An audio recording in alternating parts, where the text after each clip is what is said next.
시작하겠습니다. 함께 기도하겠습니다. 사랑과 은혜가 풍성하신 하나님 아버지 감사합니다. 오늘 성경 강연회 두 번째 말씀에 시작하는 시간부터 이렇게 함께 나올 수 있도록 인도해 주신 은혜 감사합니다. 지금 이 영상을 보고 계시는 많은 분들의 마음속에 하나님의 살아계심과 또 성경이 사실이라는 것, 오늘 말씀을 통해서 확실히 이해하고 또 받아들여질 수 있도록 도와주시기 원합니다. 하나님, 어제 말씀을 통해서 성경이 사실이고 또 이 모든 것이 창조되었다는 것을 우리 눈으로 직접 확인해 보았습니다. 오늘은 역사를 통해서 하나님의 말씀이 사실이고 또 하나님께서 역사를 주관하고 계신다는 사실을 알 수 있도록 도와주십시오.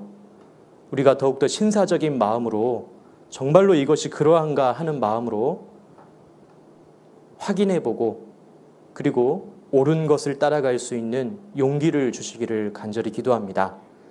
오늘 말씀의 시종을 온전히 주님께만 의지합니다. 예수님 이름으로 기도합니다. 아멘. 네, 시작하는 말씀 신명기 18장을 찾겠습니다. 구역성경 290페이지 정도에 있습니다. 신명기 18장 21절인데요. 제가 찾아서 또 띄워드리겠습니다. 신명기 18장 21절. 네, 제가 천천히 읽어드리겠습니다. 내가 혹시 심중에 이르기를 그 말이 여호와의 이르신 말씀인지 우리가 어떻게 알리오 하리라. 자, 어제 우리가 이 말씀을 배웠습니다. 근데 이 말씀이 진짜 하나님의 말씀인지 우리가 어떻게 알 수 있겠냐? 이 질문으로 시작하는 겁니다. 조금 내가 믿어보려고 생각하시는 분들은요, 이 생각을 안 하고는 넘어갈 수 없습니다. 진짜 이게 하나님 말씀이야? 그 천지를 창조하신 하나님 말씀이란 말인가? 그걸 우리가 어떻게 할 수 있지? 그래서 우리가 어저께 배웠던 것들이 있습니다. 다시 한번 복습해보는 시간을 가질 텐데요. 여기 화면에 보이시는 이 첫 번째 화면, 태초에 하나님이 천지를 창조하시니라. 좀 확대해서 볼까요? 하나님께서 천지를 창조하셨다. 창조하신 분은 알고 있죠. 여러분, 제 왼쪽 뒷주머니에 얼마가 있는지 아십니까? 어제 말씀 들으신 분들은 알고 계실 겁니다. 제가 어디 아이스크림 안 사 먹었다면 그대로 있을 겁니다. 얼마입니까? 5만 원. 예, 그대로 있는지 한번 보겠습니다. 역시 5만 원 있습니다. 여러분, 왜 이 5만 원짜리가 찌그러져 있는지 아십니까? 그렇죠. 여러분들은요, 이 5만 원에 대한 사연을 정확하게 알고 계십니다. 왜요? 봤으니까. 자, 우리는요, 확인해 보면 믿음이 생깁니다. 여러분들 제 왼쪽 뒷주머니에 5만 원이 있다는 믿음이 있으시잖아요. 그 믿음은요, 그냥 하늘에서 뚝 떨어지는 게 아닙니다. 내 눈으로 직접 봐야 믿음이 생기는 겁니다. 근데 하나님께서 천지를 창조하셨다라고 하는데 창조하신 증거가 도대체 뭐냐? 그것은 하나님께서 이 우주와 또 지구와 그리고 이 땅과 이 모든 것을 만드셨을 때 만드셨던 그 스토리를 성경에 적어 놓으셨습니다. 어제 번개에 대해서 배웠죠. 번개가 꽝 치면 죄가 많은 사람들은 아이고 무시라 이렇게 벌벌 떨면서 집 안으로 들어갑니다. 하지만 이 번개가 식물이 잘 자랄 수 있게 해준다. 거기서 말하는 식물은요, 먹을 식자를 씁니다. 먹을 것들이 풍성해진다.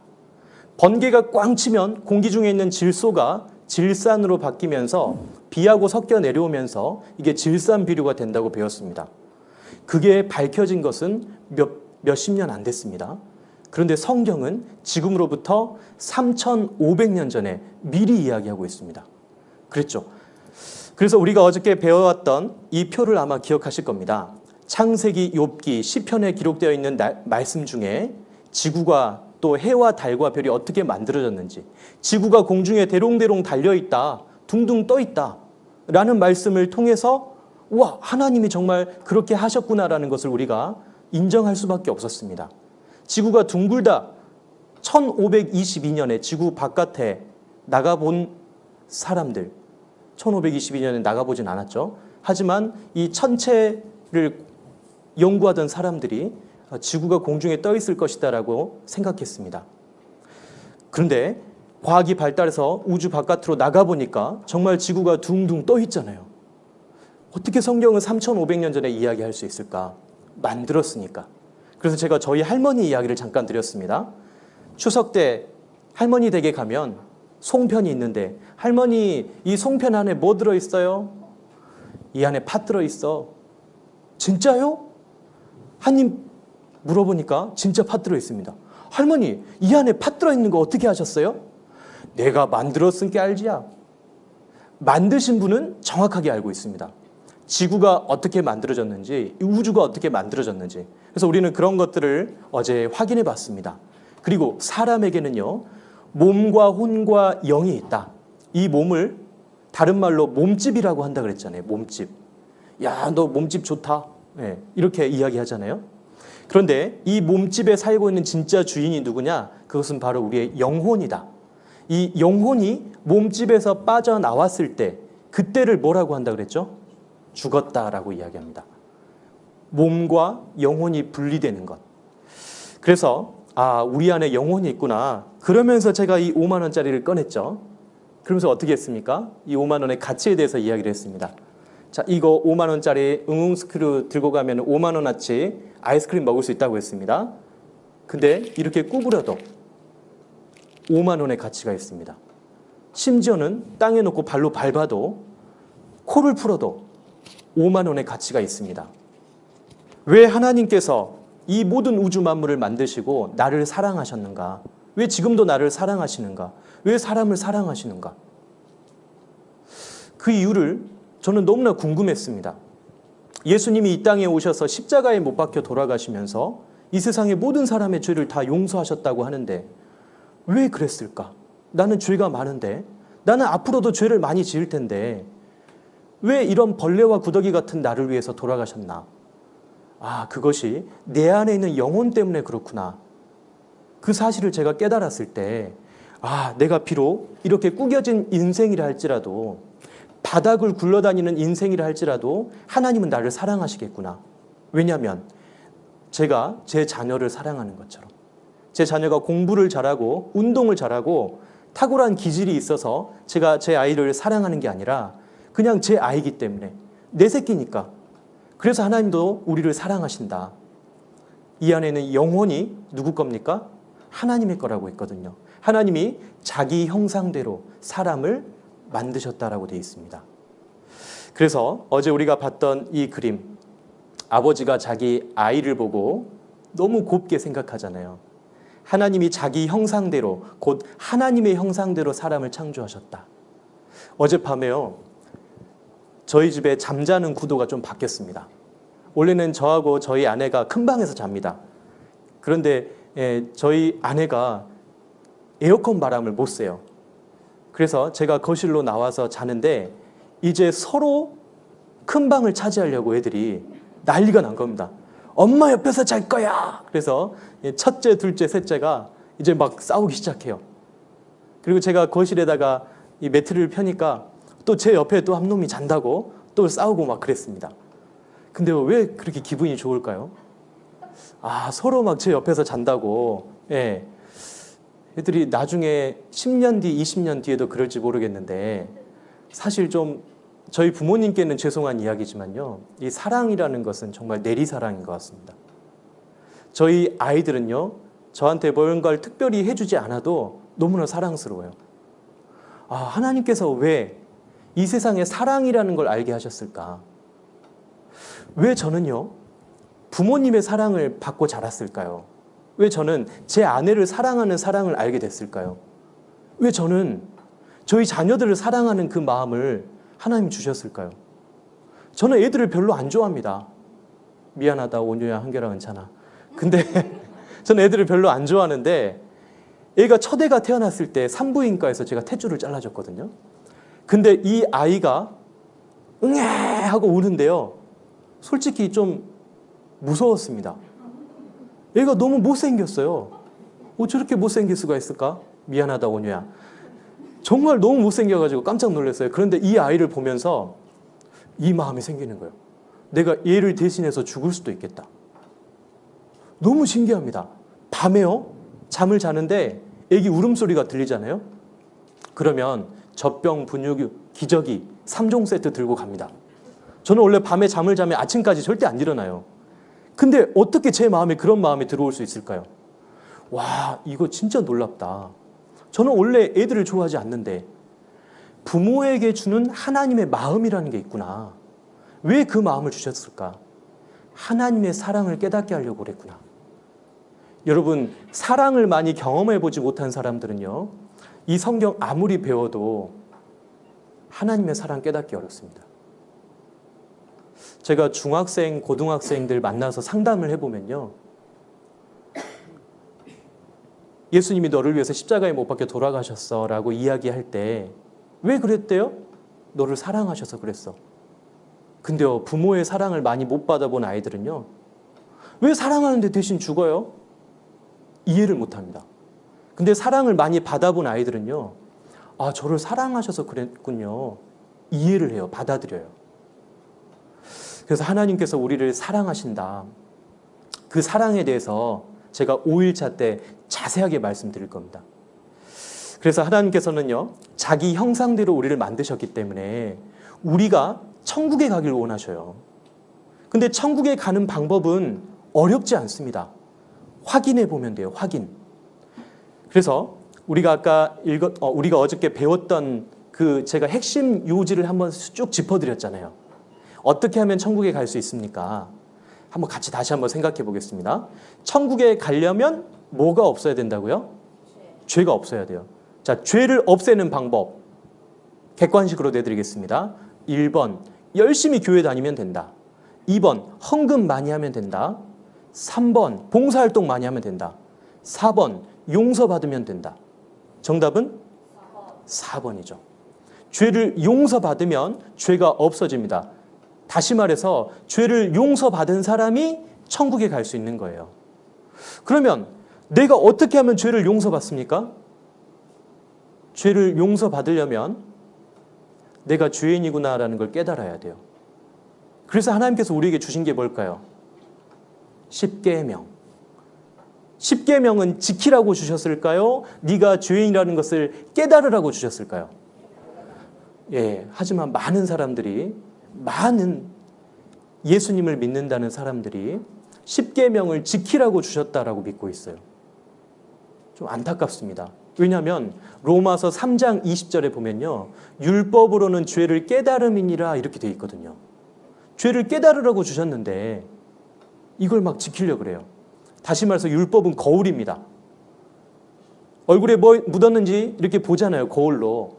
자, 그럼 얼굴에 뭐 묻어 있는 것을 보이면, 그러면 거울에다 대고 문지릅니까? 어떻게 합니까? 물에서 가서 씻잖아요. 거울의 역할은 거기까지입니다. 네가 얼굴에 뭐가 묻었는지, 네가 어떤 죄인인지 알아라 하고 주신 것이 바로 율법입니다. 그러면 내가 죄인이구나라는 사실을 깨달았습니다. 10계명을 통해서. 그 사실을 제가 내일 모레 정확하게 다시 한번 말씀드릴 거예요. 아, 내가 죄인이구나라는 것을. 자, 그러면 내가 죄인인데 내 죄가 왜 하나님 앞에 용서를 받아야 될까? 왜 하나님 앞에 내 죄를 용서를 받아야 되는가? 어제 제가 참아드리지 못한 이야기가 있습니다. 저희 부모님이 이 자리에 계셨어가지고 제가 어제는 말씀 못 드렸는데 이제는 말할 수 있다. 제 눈에 보이지 않기 때문에. 저희 집에 흑역사가 있습니다. 어떤 흑역사가 있냐면, 제가 유치원 다닐 때요, 저희 집이 좀 가난했습니다. 근데 1층에 개를 키웠어요. 저희 집은 2층이었습니다. 근데 저희 어머니께서 그 개에 많이 물리셨어요. 개 그 발뒤꿈치를 많이 물리셔가지고 항상 저희 어머니는 그 개만 보면 신경이 곤두섰습니다. 근데 어느 날 제가 유치원을 갔다 오는데 아버지께서 주인집에서 이렇게 빌고 계시는 거예요. 무릎을 꿇고. 다 큰 어른이 왜 그러실까? 그때는 그러고 잊어버렸습니다. 나중에 시간이 지나고 여쭤봤어요. 아버지 왜 그때 주인집에 가서 빌고 계셨어요? 그랬더니 저희 아버지 뭐라 하신지 아세요? 야, 니네 엄마가 개밥에다 쥐약 타봤잖아. 그래서 걔가 죽었어. 근데 그 쥐약 봉지가 우리 집에서 나와가지고 우리 집 다 쫓겨날 뻔했다. 그래서 아빠 가서 빌었어. 제가 이 이야기를 어제 하고 싶었는데 고개를 드니까 저희 부모님이 눈이 딱 마주쳐서 참았습니다. 네. 근데요, 한번 생각해 보셔요. 아니, 걔한테 잘못했는데 왜 그 주인한테 잘못했다고 빌어야 됩니까? 왜냐하면 개의 소유권이 주인한테 있습니다. 만약에 이 세상의 모든 만물을 만드신 분이 하나님이시라면, 우리가 지금 하나하나 확인해 보고 있잖아요. 정말로 이 세상 천지 만물을 만드신 분이 하나님이시라면 내가 짓는 모든 죄는 다 하나님께 짓는 죄입니다. 그렇죠. 그래서 우리는 하나님에 대해서 지금 배우고 있어요. 어제 우리가 배웠던 것은 성경이 도대체 무엇인가? 성경에서 말하는 하나님이 어떤 분인가? 그리고 오늘 역사에 대해서 우리가 배울 겁니다. 어제 우리 만물이 저절로 될 수가 없다. 히브리서 3장 4절 말씀을 제가 어제 찾았습니다. 집마다 지은이가 있으니 만물을 지으신 이는 하나님이십니다. 저절로 됐다는 말은 세상에서 제일 무책임한 말입니다. 분명히 누군가 만들었기 때문에 있는 거예요. 얘가 한 4살 정도 되잖아요. 질문이 많아지죠. 엄마, 저 책상은 누가 만들었어? 저 책상은 가구 만드는 아저씨가 만든 거야. 엄마, 저 참새는 누가 만들었어? 아, 진짜 참새 엄마가 만들었어. 엄마, 그럼 참새 엄마는 누가 만들었어? 참새 외할머니가 만들었어. 엄마, 그럼 참새 외할머니 누가 만들었어? 공부해. 쓸데없는 거 물어보지 말고. 아니, 모르면 모른다고 하면 되잖아요. 근데 모른다고 하지 않고 아는 척을 합니다. 사실요, 과학자들도 많은 것을 몰라요. 모르는데 그랬을 것이다. 그랬을 것이다. 진화론도 그렇게 시작된 겁니다. 그랬을 것이다. 근데 그 진화론이 큰 문제를 일으켰죠. 사람에겐 영혼 따위는 없다. 왜? 이런 무생물이 나중에 생물이 되고 원숭이가 사람 됐기 때문에 영혼이라는 게 있을 수 없다. 그래서 마음껏 살아라. 하고 싶은 대로 하고 살아라. 마이크 볼륨 조금만 줄여주십시오. 하고 싶은 대로 하고 살아라. 왜? 영혼 따위는 없기 때문에. 하나님은 안 계시기 때문에. 제가요, 운전하고 가다가 가끔, 지금은 안 합니다. 가끔 불법 유턴을 할 때가 있습니다. 그러면 꼭 확인하는 게 있어요. 누가 있는지 없는지를 확인할까요? 경찰. 경찰이 있으면 좀 힘들어지거든요. 제가 언젠가는 신방을 갔다가 오는 길에 좌회전이 되는 줄 알고 좌회전을 했어요. 근데 저 멀리서 어떤 형제님이 막 손을 이렇게 드는 거예요. 이렇게. 그래서 와, 우리 형제님인가 보다 하고 갔어요. 그런데 딱 세우니까 경례를 하더라고요. 그래서 뭘 이렇게 끊었는데 6만 원짜리를 끊었습니다. 그래서 마음에 이 법이라는 것은 반드시 이 심판자가 있는 거구나. 이게 지켜지려면 심판자가 있는 거구나. 그때부터는 조심하게 됩니다. 하나님이 없다고 생각하면요, 우리요 진짜 무질서하게 삽니다. 정말로 제가요, 죄송합니다.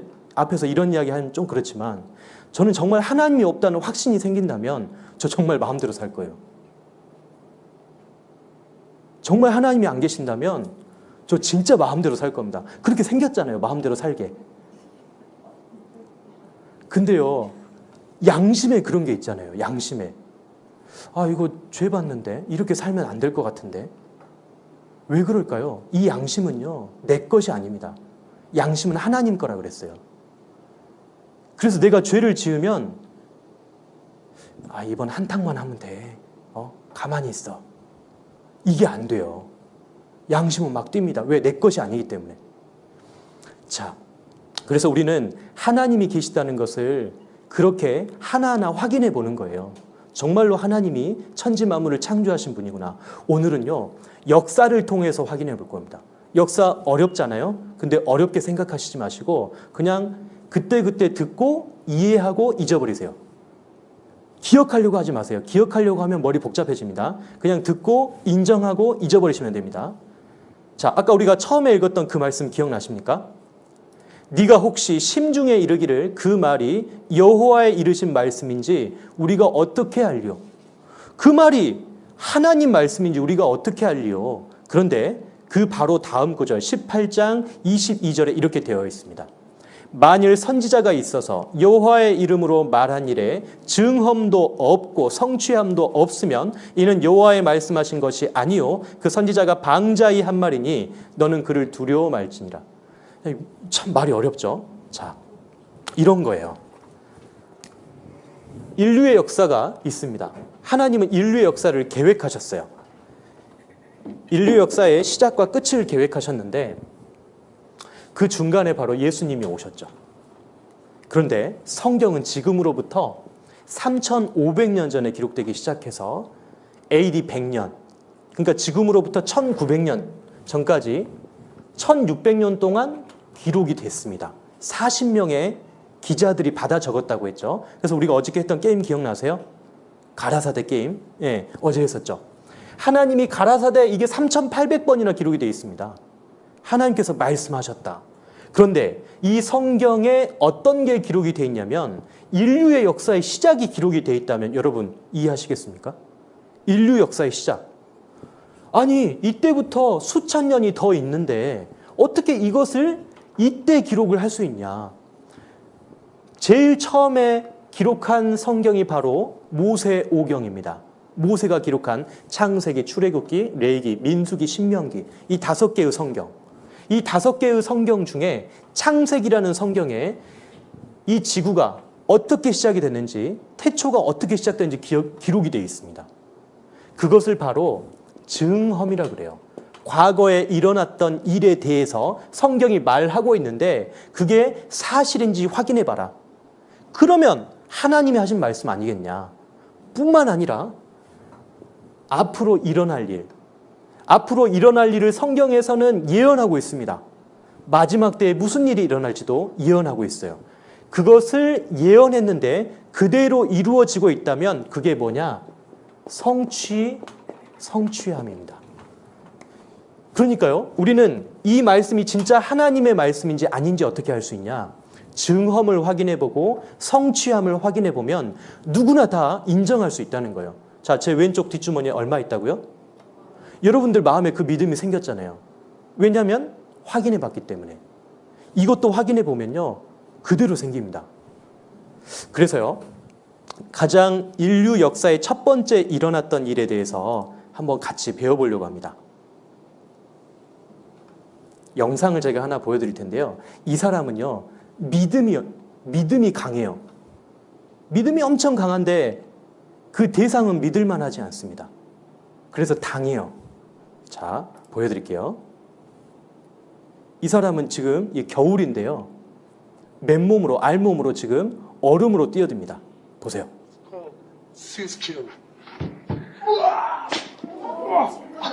끔찍하죠? 엄청 끔찍하잖아요. 이 사람 믿음이 있었습니다. 어떤 믿음이 있습니까? 내가 들어가면 깨질 거다. 근데요, 이 믿음을 뭐라고 합니까? 이런 믿음을요, 맹신이라고 합니다. 맹신. 무조건 그렇게 될 거다. 이 맹신은요, 장님 말할 때 이 망할 망자에다 밑에 눈목자가 있어요. 그러니까 눈이 망했다. 그래서 맹신이라고 합니다. 그런 믿음이 있고 또 미신이라는 게 있습니다. 희미할 미자를 써요. 이거는 모르고 믿는 거예요. 그리고 잡신이 있습니다. 아무거나 믿는 겁니다. 그러면 우리는 어떤 믿음을 가져야 될까요? 확신. 확신은 뭐냐? 확실히 알고 믿는 겁니다. 확실히 알고 믿는 거. 그래서 인류 최초로 있었던 그 사건에 대해서 한번 생각해 볼 텐데요. 창세기 2장 8절에 이런 말씀이 있습니다. 창세기 2장 8절 제가 읽어보겠습니다. 여호와 하나님이 동방의 에덴에 동산을 창설하시고 그 지으신 사람을 거기 두시고. 자, 에덴에다가 동산을 만들었답니다. 처음에. 그런데 그 에덴 동산의 주소가 나와 있어요. 그 주소를 공개합니다. 왜 이 주소를 제가 공개하냐면 제가 어떤 장로님께 여쭤봤어요. 장로님, 에덴 동산이 어디 있었는지 아세요? 그러니까 저 우주 바깥에 있었다고. 아, 그래요? 그런 내용이 성경 어디에 써져 있습니까? 글쎄, 잘 모르겠는데. 모른다고 하면 되잖아요. 근데 아는 체를 해요. 근데요, 에덴 동산의 주소는 정확하게 나와 있습니다. 자, 알려드릴게요. 창세기 2장 10절에 나와 있습니다. 강이 에덴에서 발원하여 동산을 적시고 거기서부터 갈라져 내 근원이 되었으니 첫째의 이름은 비손이라. 금이 있는 하윌라 온 땅에 둘렸으며, 자, 거기는요 비손이라는 강이 흘렀습니다. 두 번째 강의 이름은 기혼이라. 구스 온 땅에 둘렀고, 셋째 강의 이름은 히데겔이라. 히데겔인데 영어 성경에는 티그리스라고 되어 있습니다. 티그리스. 아수르 동편으로 흐르며 넷째 강은 유브라데더라. 유프라테스 강입니다. 세계사를 공부해 보신 분들은 아실 겁니다. 인류 문명의 최초 발생지가 네 곳이 있습니다. 인도의 인더스 문명, 중국의 황하 문명, 그리고 메소포타미아 문명. 메소포타미아라는 것은 뭡니까? 큰 두 개의 강 사이를 말합니다. 그리고 하나가 뭡니까? 기억이 안 나네요. 이따가 말씀드리겠습니다. 자, 그 중에서 가장 첫 번째 문명이 바로 메소포타미아 문명이라고 말합니다. 그 메소포타미아 문명은 이 티그리스 강과 유프라테스 강 사이에서 시작이 됐다고 말을 해요. 그런데 그것이 성경에 정확하게 이렇게 기록이 되어 있는 거예요. 자, 성경은 고쳐 써진 적이 없습니다.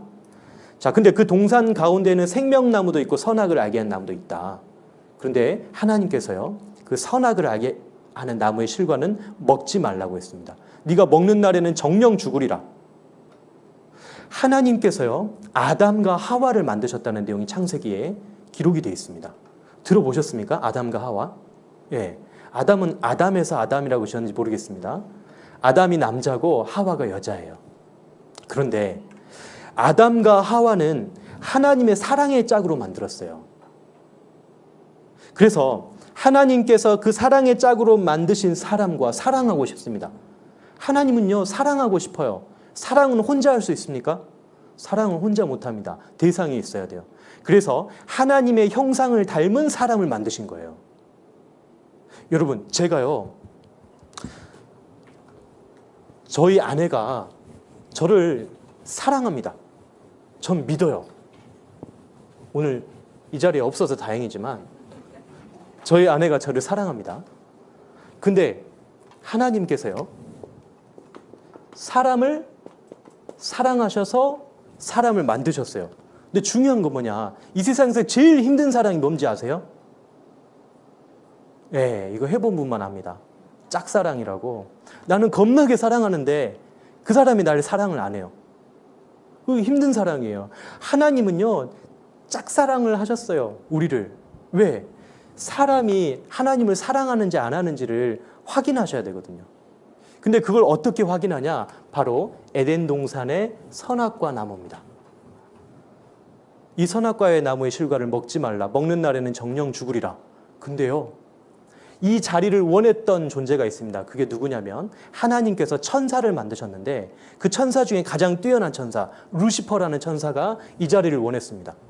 하나님만큼 높아지기를 원했어요. 그래서 사람이 이 자리에 올라가지 못하게 만든 거예요. 어떻게? 이 선악과 나무 따먹어라. 먹어. 괜찮아. 너희 눈이 밝아져서 하나님처럼 될 거야. 근데 하나님께서는 먹지 말라. 먹는 날엔 정령 죽으리라 그랬거든요. 이제 여기에서 기독교에 대한 안 좋은 생각을 가지고 계시는 분들이 질문을 던집니다. 아니, 뭐 한다고 선악과를 만들어갖고 이거 따먹었다고 다 죄인 됐고, 이거 먹고 태어난 사람들, 그 아담과 하와의 후손들 다 죄인 됐잖아. 아니, 뭐 한다고 만들었어. 그리고 만들었으면 못 먹게 막아놓던가. 근데요, 성경을 자세히 읽어보면 이렇게 돼 있어요. 아담과 하와에게 동산 모든 나무의 실과는 네가 임의로 먹되 선악을 알게 하는 나무의 실과는 먹지 말라. 먹는 날에는 정령 죽으리라. 자, 동산 모든 나무의 실과가 한 5천 그루 정도밖에 안 됐을까요? 어마어마하게 많았을 겁니다. 근데 그거 다 먹어도 되는데 이거 먹지 말라는 거예요. 그래도 만들지 마시지. 여러분, 한번 입장을 바꿔놓고 한번 생각해 보십시오. 여러분들이 돈이 엄청 많고 젊어요. 아직 결혼을 안 했습니다. 생각만 해도 행복하십니까? 아직 결혼 안 했습니다. 이제 나에게 엄청난 선택권이 있어요. 난 돈도 많고 땅도 많아요. 재산이 한 1,000억 정도 있습니다. 얼굴도 다 미스 코리아, 미스터 코리아 뺨치게 생겼어요. 근데 진짜로 내 사랑의 짝을 만나고 싶어요. 그래서 어떻게 하냐? 내 모든 신분을 내려놓고 평범한 삶을 살기 시작합니다. 그리고 나를 정말로 사랑해 줄 수 있는 사람을 찾는 거예요. 근데 내가 내 백그라운드를 다 가지고 다니면 사람들이 나를 좋아하는지 내 백그라운드를 좋아하는지 모르잖아요. 근데 어느 날 어떤 이성이 나에게 프로포즈를 하는 거예요. 당신을 눈여겨봤는데 정말 당신이 너무 마음에 든다. 나랑 결혼해 줄 수 있겠냐? 이렇게 이야기합니다. 그래서 교제를 시작했어요. 한 2달 정도 하니까 이 사람이 너무 마음에 드는 거예요. 그래서 어떻게 했냐? 사실대로 이야기했습니다. 사실 제가 돈이 좀 많아요. 저희 부모님을 설득하고 와야 되는데 한 달만 시간을 주십시오. 그랬더니 이분이 알겠다고 했어요. 그래서 내가 이렇게 이야기합니다. 대신 조건이 있습니다. 그게 뭐냐면 한 달 동안 다른 사람 만나면 안 돼요. 저만 생각해 주셔야 돼요. 여러분, 이게 무례한 부탁입니까? 당연한 부탁입니까? 당연하죠. 자, 하나님이요, 모든 거 다 줬어요. 이거 하나 먹지 말라 그랬어요. 이거 무례한 부탁입니까? 당연한 부탁입니까? 당연한 거예요. 아니, 그러면 못 먹게 막았어야지. 하나님은요, 사람에게 자유의지를 주셨습니다. 왜냐하면 사랑의 대상이기 때문에. 자유의지가 없는 사람하고는요, 사랑할 수 없어요. 제 아내가요, 저를 너무나 사랑하는데 제가 무슨 짓을 해도 다 용서하는데 로봇이에요. 사랑할 수 있을까요? 못합니다. 사랑은 자유의지가 있는 대상하고 하는 거예요. 하나님은요, 우리를 선악과를 통해서 시험하십니다. 지금도 그 시험이 여러분들에게 있습니다. 하나님의 말씀을 들을 건지 아니면 그냥 살던 대로 살 것인지, 이 선악과의 시험입니다. 하나님은 그렇게 시험을 하시고, 하지만 이 사탄이 뱀 안에 들어가서 하나님이 참으로 너희더러 동산 모든 나무의 실과를 먹지 말라 하시더냐, 이렇게 꼬십니다. 그러니까 아담의 아내 하와가 이렇게 대답합니다. 하나님께서 너희가 죽을까 하노라 하셨느니라. 사실은요, 정령 죽으리라라고 했는데 하와가 죽을까 하노라 이렇게 대답합니다. 그러니까 마귀가 그 틈을 본 거예요. 너는 좀 덜 여물었구나. 그리고 이렇게 확신을 줘버립니다. 너희가 결코 죽지 아니하리라. 하와는 누구 말을 들었을까요? 하나님은 먹지 말라라고 했고 또 마귀는 먹으라라고 했습니다. 하와는 고민합니다. 결국에는 먹어버렸어요. 선악과를 따먹었습니다. 그리고 여자가 그 실과를 따먹고 자기와 함께한 남편에게도 주매 그도 먹었다라고 되어 있습니다. 근데요, 이때 아담의 입장에서 안 먹을 수 있었을까? 그런 것도 좀 생각이 들어요. 왜냐하면 예나 지금이나 아내 말을 안 들으면 좀 괴로워지잖아요. 인터넷에 보니까요, 결혼 전에 여성의 모습을 이렇게 표현을 했습니다. 아주 예쁘죠. 예쁜 고양이. 근데 결혼을 하면 이렇게 바뀐대요. 근데요, 이혼하면 이렇게 바뀐답니다. 더 우아해져요. 그러니까 이 재혼이라는 것이 남자의 입장에서와 여자의 입장이 많이 다른 것 같아요. 뭐 달라고 재혼을 해? 이것은 누구 말일까요? 여자의 말입니다. 경제적인 어려움이 없으면 혼자 살고 싶어 하는 거예요. 남자는 어떻게 될까요? 남자는 결혼 전에 이렇게 멋있어요. 근데 결혼하면 어떻게 될까요? 털이 다 뽑혀. 이혼하면 어떻게 될까요? 그나마 있는 것도 다 뽑혀. 아담이요, 하와의 말을 안 들을 수가 없습니다. 하와의 말을 듣고 선악과를 따먹었습니다. 범죄하는 그 영혼이 죽으리라. 정말 죽는다 그랬는데 살아있는 거예요. 근데 뭐가 죽었을까? 바로 그 영혼이 죽은 겁니다. 그 영혼이 죽었다는 말은 하나님과 연결되어 있었던 이 끈이 끊어져 버린 거예요. 여기 지금 전등이 지금 다 켜져 있잖아요. 이 전등 죽이는 방법 아세요? 총으로 막 쏴야 죽습니까? 아니죠. 스위치를 내려버리면 죽어요. 스위치를 내리면 오는 전기가 끊어집니다. 하나님과 우리가 연결되어 있어요. 그 영이 연결되어 있었는데 사람이 범죄함으로 영이 끊어졌습니다. 하나님은 죄를 용납지 않으십니다. 하나님은 반드시 죄를 심판하십니다. 근데요, 그 뒤로 어떤 일이 일어나냐면 그들의 눈이 밝아졌어요. 그리고 자기의 부끄러움을 알게 됐습니다. 자기들의 몸이 벗은 줄을 알고 무화과 나무 잎을 엮어 치마를 하였더라. 근데요, 하나님께서 부르십니다. 아담아, 네가 어디 있느냐라고 부릅니다. 자, 근데 이 아담이 뭐라고 대답했을까요? 아담이 이렇게 대답합니다. 내가 벗었으므로 두려워하여 숨었나이다. 아니, 아담이 뭐 벗고 있어요? 아담 옷 입고 있잖아요. 이게 뭐냐? 자기의 수치를 자기의 노력과 자기의 공로로 가리는 겁니다. 그게 종교예요. 그게 자기 봉사, 자기 열심입니다. 이런 것으로 자기의 수치가 가려지지 않아요. 하나님께서 아담과 하와에게 이 모습이 일어났던 모습들을 성경에 그대로 기록해 놓으시고 우리의 수치를 가릴 수 있는 방법도 성경에 기록해 놓으신 겁니다. 불순종했죠. 아담과 하와가요. 먹지 말라고 했는데 먹었습니다. 그 불순종이 죄의 시작입니다. 이 불순종이 바로 죄예요. 반드시 죄는 심판을 받습니다. 죄의 싹은 사망이요. 죽어야 돼요. 근데 아담과 하와를 죽이지 않고 하나님께서는 어떻게 했냐? 짐승을 죽여서 가죽옷을 지어 입혀주셨다라고 되어 있습니다. 이것은요, 나중에 오실 예수 그리스도를 그대로 그림자처럼 보여주는 겁니다. 이게 원시복음이에요. 원시복음. 복음이라는 게 이런 거구나. 대신 심판받는 거구나. 아담과 하와가 가죽옷을 입었습니다. 누가 디자인해 줬습니까? 하나님께서 직접 만들어서 주셨습니다. 자, 이런 사건이 있었다고 성경의 창세기에는 1장부터 쭉 기록되어 있습니다. 1장, 2장, 3장, 4장. 이게 사실일까? 이런 정말 전설 따라 삼천리 같은 이 내용이 사실일까? 그러면 뭐 다른 것은 일단 제껴놓고요. 우리가 궁금한 게 있습니다. 아담과 하와가 정말로 살았을까? 궁금하잖아요. 에덴 동산이 어디에 있을까? 아까 제가 유프라테스 강과 티그리스 강 사이라 그랬죠. 에덴 동산의 동물과 식물은 지금 어디에 있는가? 에덴 동산에 엄청나게 많은 동물과 식물이 있었다라고 성경 기록되어 있습니다. 그런 것들이 다 없어져 버렸다면 도대체 흔적이라도 있을 거 아니냐?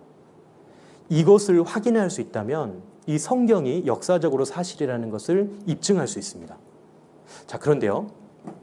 첫사람이 아담과 하와라 그랬잖아요. 아담과 하와가 첫사람이려면 이 세상 모든 인류의 조상은 딱 그 두 사람으로 정리가 돼야 됩니다. 그렇겠죠? 그럼 그걸 어떻게 할 수 있을까? 그게 바로 DNA입니다. DNA. 그러면 모든 사람이 한 여자로부터 나왔다는 것은 어떻게 입증할 수 있는가? 그게 바로 DNA 중에서 세포 핵이 있습니다. 세포 핵 안에 있는 DNA가 있고 세포 핵 바깥에 미토콘드리아라고 하는 그 안에 있는 DNA가 있어요. 근데 미토콘드리아 안에 있는 DNA는 모계로만 유전이 됩니다. 엄마 쪽으로만 유전이 돼요. 그래서 그것을 보면 진짜 친엄마가 누군지 알 수 있습니다. 근데 그 모계로 유전되는 미토콘드리아 DNA를 쭉 따라 올라가면 전 세계 모든 여성의 DNA가 딱 한 명으로 압축됩니다. 그게 바로 이 신문에 나왔어요. 미토콘드리아 유전인자 모녀간에만 내린다. 행운의 한 어머니인 조상 하와의 인정은 꺼리고 있어요. 왜? 아니 진화론자들이요. 사람이 진화돼서 유럽 사람 다르고 아시아 사람 다르고 아프리카 사람 다 다르다 이렇게 생각했는데 한 사람으로부터 유전됐다고 하니까 인정하고 싶지 않아 하는 거예요. 남자도 마찬가지입니다. 남자도 아담도 실제로 있었다. 이것은 이제 XY 염색체, 남자가 Y 염색체를 가지고 있잖아요. 이것만 검사해봐도 한 사람으로부터 나온다는 것을 확인할 수 있다는 거예요. 와, 진짜 인류의 모든 시작이 한 사람으로부터 시작이 됐네. 이 두 남자와 여자. 제가 대학 다닐 때만 해도 전 세계 지구 인구가요. 그때 60억이 좀 넘었습니다. 60억이. 지금 전 세계 인구가 몇 억인지 아세요? 78억이에요. 엄청나게 늘어납니다. 인류학자들의 보고에 의하면 이게 피라미드형으로 쭉 올라가는데 이 기하급수적으로 늘어납니다. 아니 사람들을 많이 안 낳고 지금 그렇잖아요. 근데 이미 뿌려놓은 씨가 있기 때문에 막 늘어납니다. 그 인구의 증가율을 대조해 보면요, 이 성경과 딱 맞다는 거예요. 그리고 모든 사람이 한 남자와 한 여자로부터 시작됐을 거다라는 것을 분명하게 지금은 인정하고 있습니다. 자, 그리고 에덴 동산이 있는 자리 바로 여기입니다. 여기가 페르시아만이에요. 중동 지역입니다. 여기 보시면 왼쪽이 유프라테스 강이에요. 오른쪽이 티그리스 강입니다. 그리고 강이 에덴에서 발원했다라고 돼 있는데 에덴 동산이 지하로 들어가 버렸다는 말이 에스겔에 나와 있거든요. 지대가 낮아졌어요. 원래는 여기서 물이 흘러서 바깥으로 흘러나가는데 지금 지대가 낮아져 버리니까 역으로 들어오는 거예요. 물이 반대로. 자, 강이 에덴에서 발원했다. 여기가 에덴 동산의 옛자리다라고 이야기합니다. 그런데요, 아까 비손강도 있었고 기온강도 있었습니다. 그 강들은 어디 갔냐? 그 강들은요 말라버렸어요. 근데 발견됐습니다. 어떻게 발견됐냐? 미국에서 콜롬비아호가 인공위성으로 찍었는데 땅 속으로 10m까지 투과해서 적외선 촬영을 할 수 있습니다. 근데 원래 강이 있었던 바닥은 반사돼서 다시 찍혀요. 여기에 엄청난 강줄기가 있었네. 이 강이 5만 명의 식수를 해결할 만한 양이다. 그 찍은 사진입니다. 이 사막인데요, 단층을 촬영했어요. 여기 보이시는 요게 강줄기입니다. 요게. 이게 5만 명이 먹을 수 있는 강줄기라는 거예요. 지금은 거기가 사막인데 거기에 그러면 많은 사람들이 살았다는 증거가 뭐냐? 벽화죠. 벽화를 봤더니 이렇게 목축업을 하는 장면이 나옵니다. 목축업을 사막에서 할 수 있습니까? 불가능하죠. 또 바위에 이런 것들이 파여져 있습니다. 기린 모양이죠. 이거 상상으로 이렇게 할 수 있을까요? 불가능합니다. 그때 여기에 살았다는 거예요.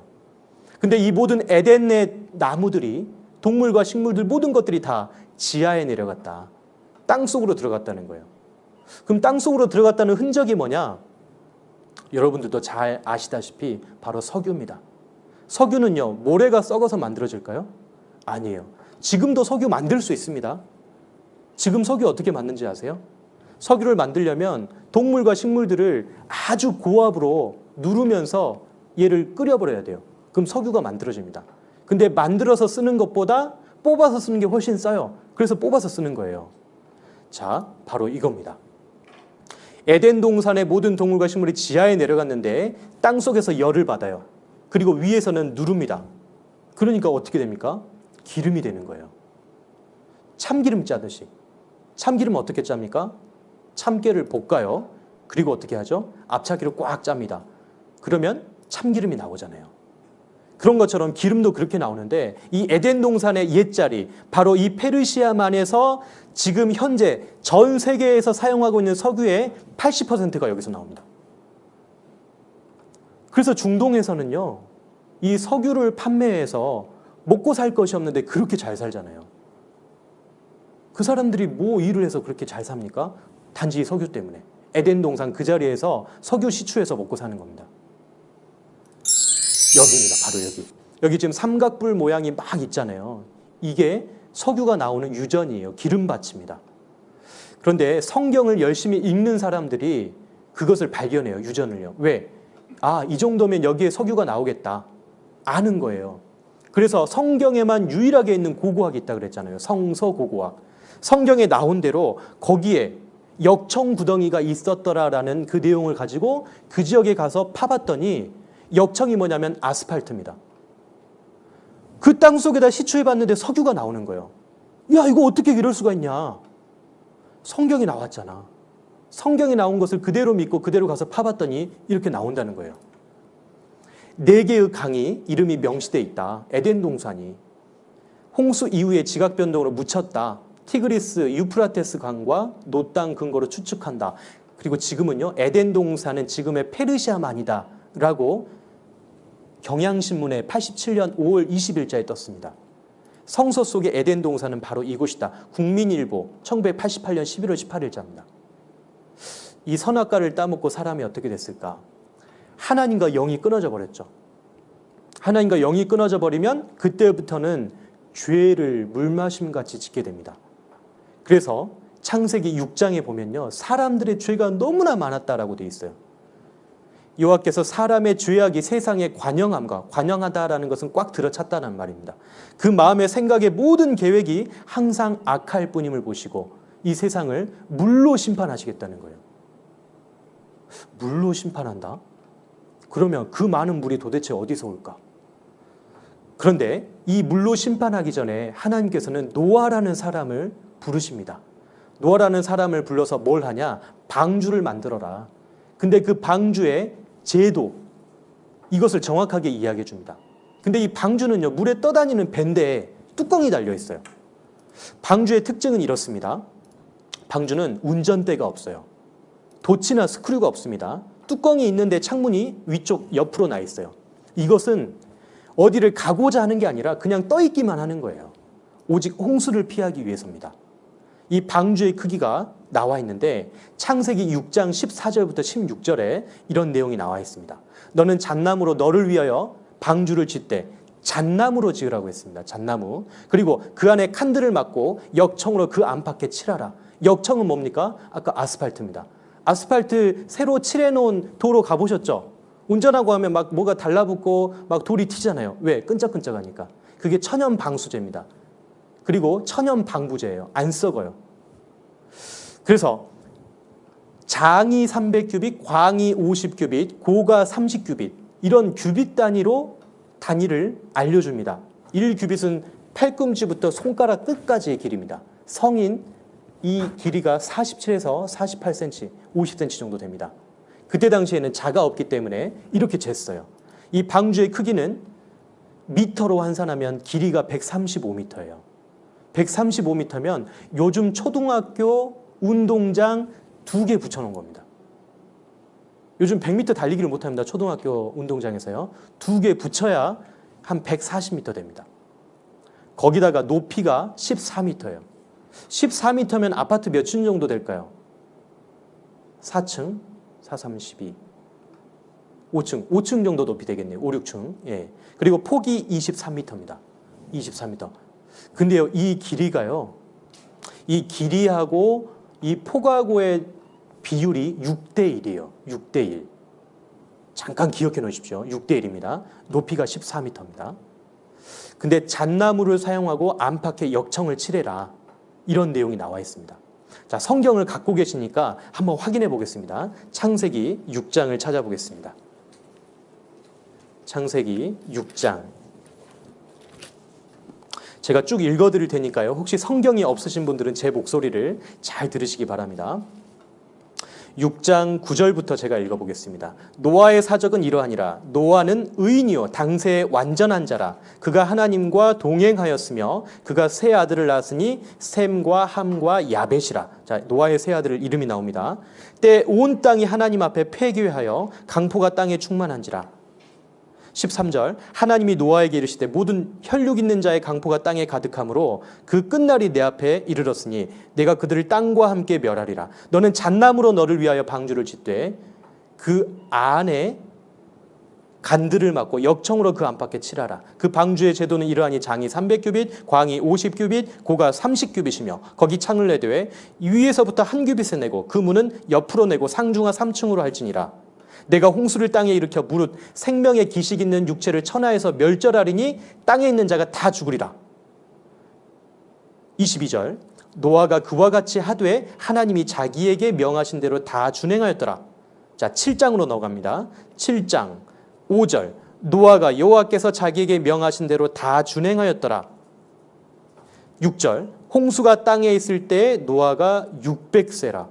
갑자기 이해가 안 되죠? 자, 10절입니다. 7일 후에 홍수가 땅에 덮이니 노아 600세 되던 해 2월 곧 그달 17일이라. 그날에 큰 기품의 샘들이 터지며 하늘의 창들이 열려 40주야를 비가 땅에 쏟아졌더라.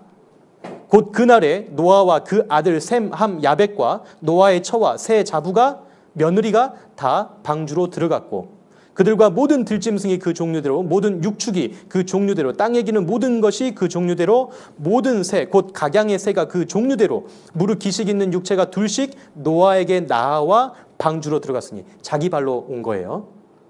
들어간 것들은 모든 것의 암수라. 하나님이 그에게 명하신 대로 들어가매 여호와께서 그를 닫아 넣으시니라. 홍수가 땅에 40일을 있었는지라. 물이 많아져 방주가 땅에서 떠올랐고 물이 더 많아져 땅의 창이라매 방주가 물 위에 떠다녔으며 물이 더욱 창이라매 천하의 높은 산이 다 덮였더니. 22절 육지에 있어 코로 생물의 기식을 호흡하는 것은 다 죽었더라. 코로 숨쉬는 것들은 다 죽었습니다. 8장 3절입니다. 물이 땅에서 물러가고 점점 물러가서 150일 후에 감하고 7월 곧 그달 17일에 방주가 아라랏산에 머물렀으며.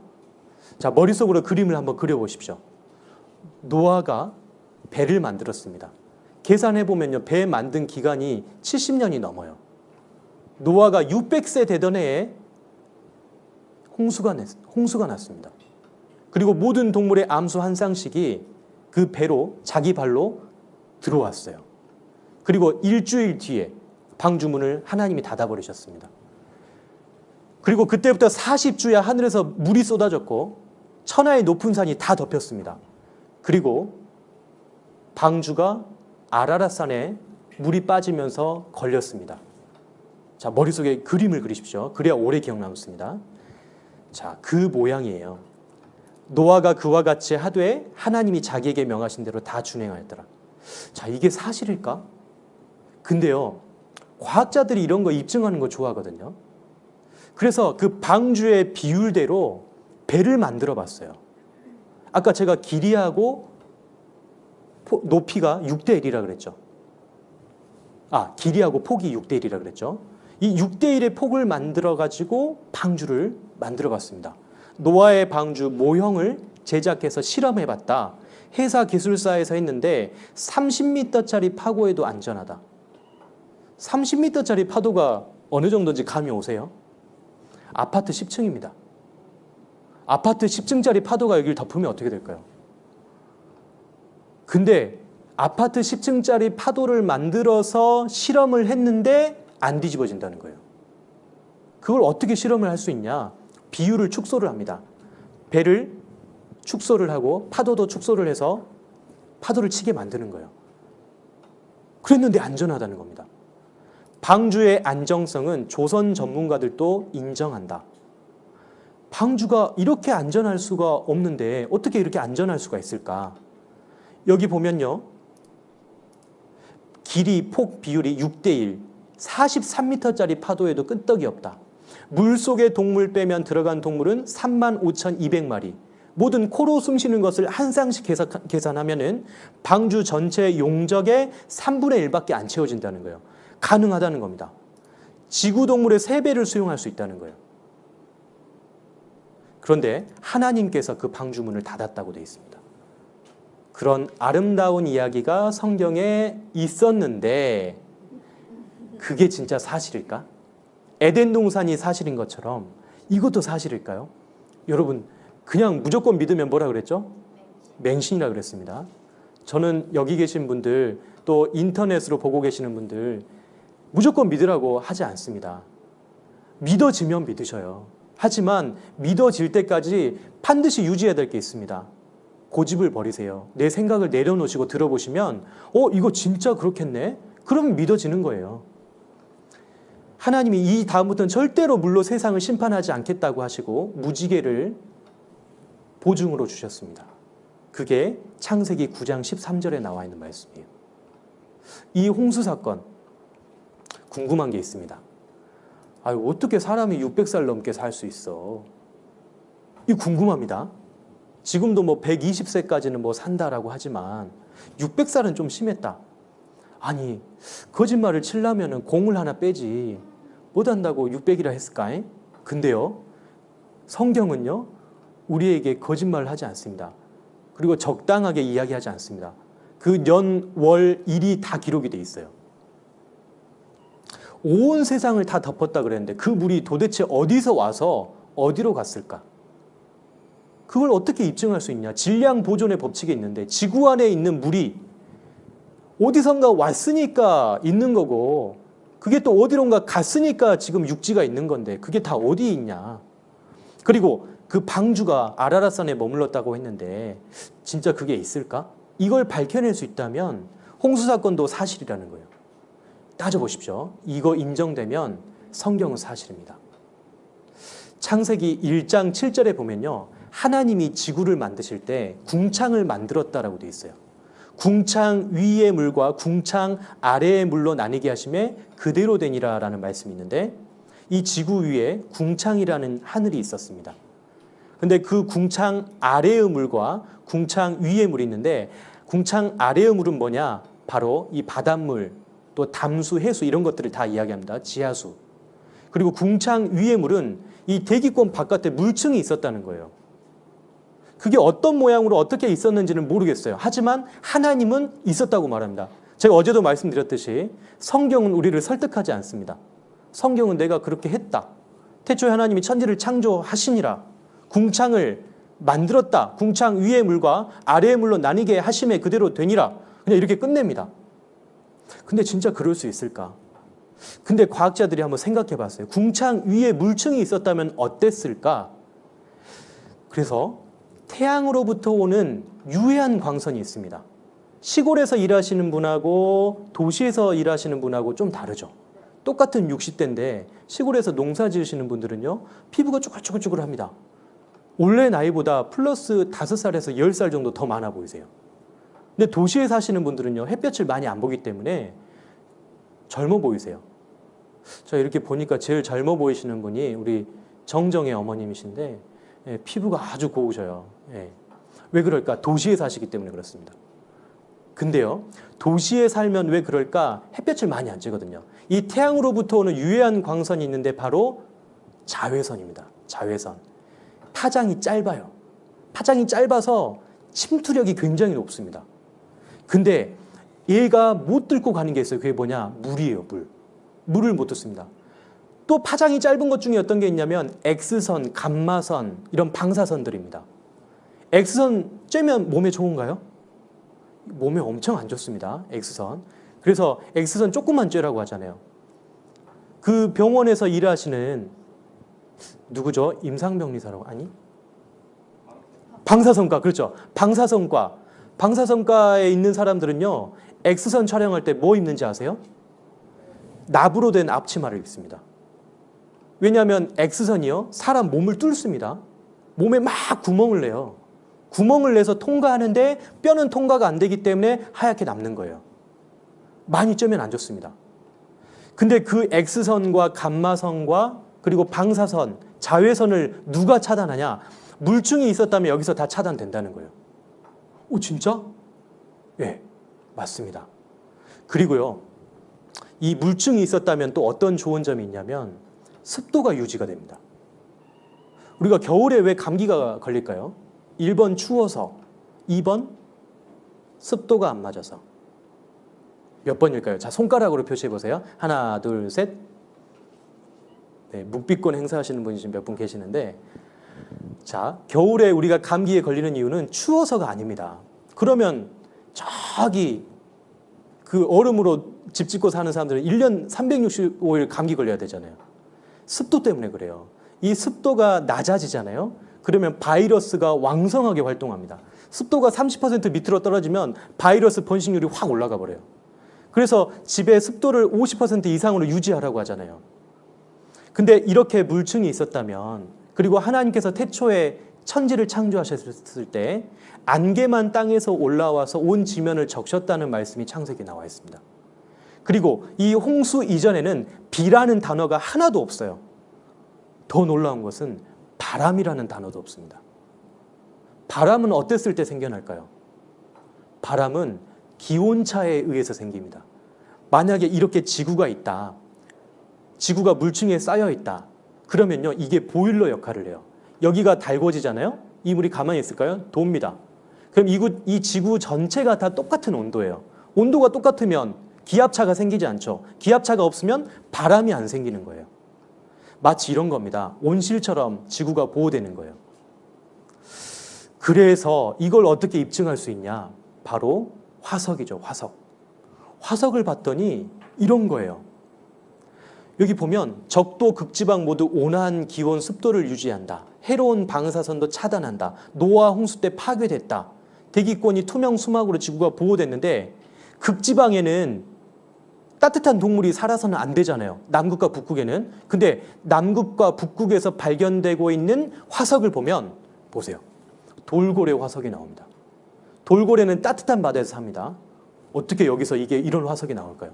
옛날엔 극지방이 없었다는 단적인 증거죠. 그리고 그때는 모든 동식물이 크게 자랐다. 살기 좋았기 때문에. 그걸 어떻게 입증할 수 있냐? 화석입니다. 이끼가 60에서 90cm. 아스파라거스 아세요? 아스파라거스? 그 우리 칼질하러 갈 때, 죄송합니다. 전문 용어 써버렸네. 예. 돈가스 먹으러 갈 때, 스테이크 먹으러 갈 때 나무젓가락 같이 생긴 파란색 긴 거 나오잖아요. 이렇게 썰어서 먹잖아요. 그게 27m예요. 27m짜리 아스파라거스 드셔보셨어요? 안 드셔보셨으면 말을 하지 마세요. 27m짜리 아스파라거스가 화석으로 나옵니다. 그리고 바퀴벌레가 30cm. 여기다 바퀴벌레 한 마리 풀어놓으면 어떻게 될까요? 잠 다 깰걸요?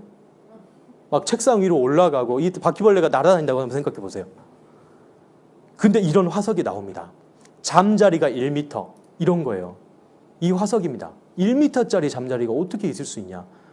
이게 있다는 말은 옛날엔 살기 좋았다는 겁니다. 악어가 15m, 소가 9m. 여기 보세요. 황소만한 쥐, 700kg짜리 쥐가 발견이 됩니다. 그런데 홍수 후에 사람의 수명이 이 성경에 보면 사람이 몇 세에 죽었더라라는 내용이 나오는데 이 홍수가 있었을 때 노아라는 사람이 배를 만들고 950세까지 살다 죽었다라고 돼 있거든요. 노아 600세 되던 해에 홍수가 내렸고 홍수가 있었고 950세에 죽었다는 말이 나오고 그 이후로 태어난 성경 인물들은 다 수명이 줄어듭니다. 그리고 다윗이 70세까지 살다 죽었어요. 그래서 다윗이 이렇게 이야기했잖아요. 우리의 연수가 70이요 강건하면 80이라도 그 연수의 자랑은 수고하실 뿐뿐이다. 자, 인간 수명이 900살까지 살 수 있냐? 무두셀라는 969세까지 살았다고 성경에 기록되어 있습니다. 그런데 한국과학기술원의 노희천이라는 교수님이 이런 이야기를 했어요. 인간 수명 900살 가능했다. 노아 홍수 전에는 하늘에 물층이 존재했다. 햇빛 속에 생물에 해로운 고주파 방사선 차단, 적당한 온도, 햇볕을 보내서 지구 전체가 온난한 기후 가능했다는 거예요. 이분이. 자, 그러면 이 물이 다 어디 갔을까?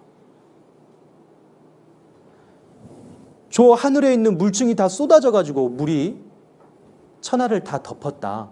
그리고 기품의 샘들이 터졌다. 지하수가 터졌다라고 성경 기록되어 있거든요. 아니 그러면 그 물은 다 어디 갔을까?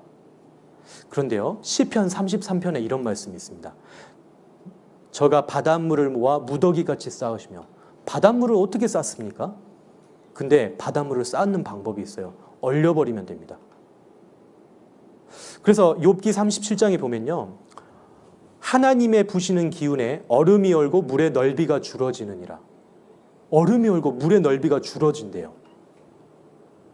남극에 얼음층이 있는데요. 얼음층의 가장 깊은 두께가 4,500m입니다. 무등산의 높이 아세요? 무등산의 높이? 1187m. 1187m. 자, 무등산의 몇 배입니까? 4배도 더 됩니다. 그 정도의 얼음층이 남극에 있다는 거예요. 남극은 대륙이거든요.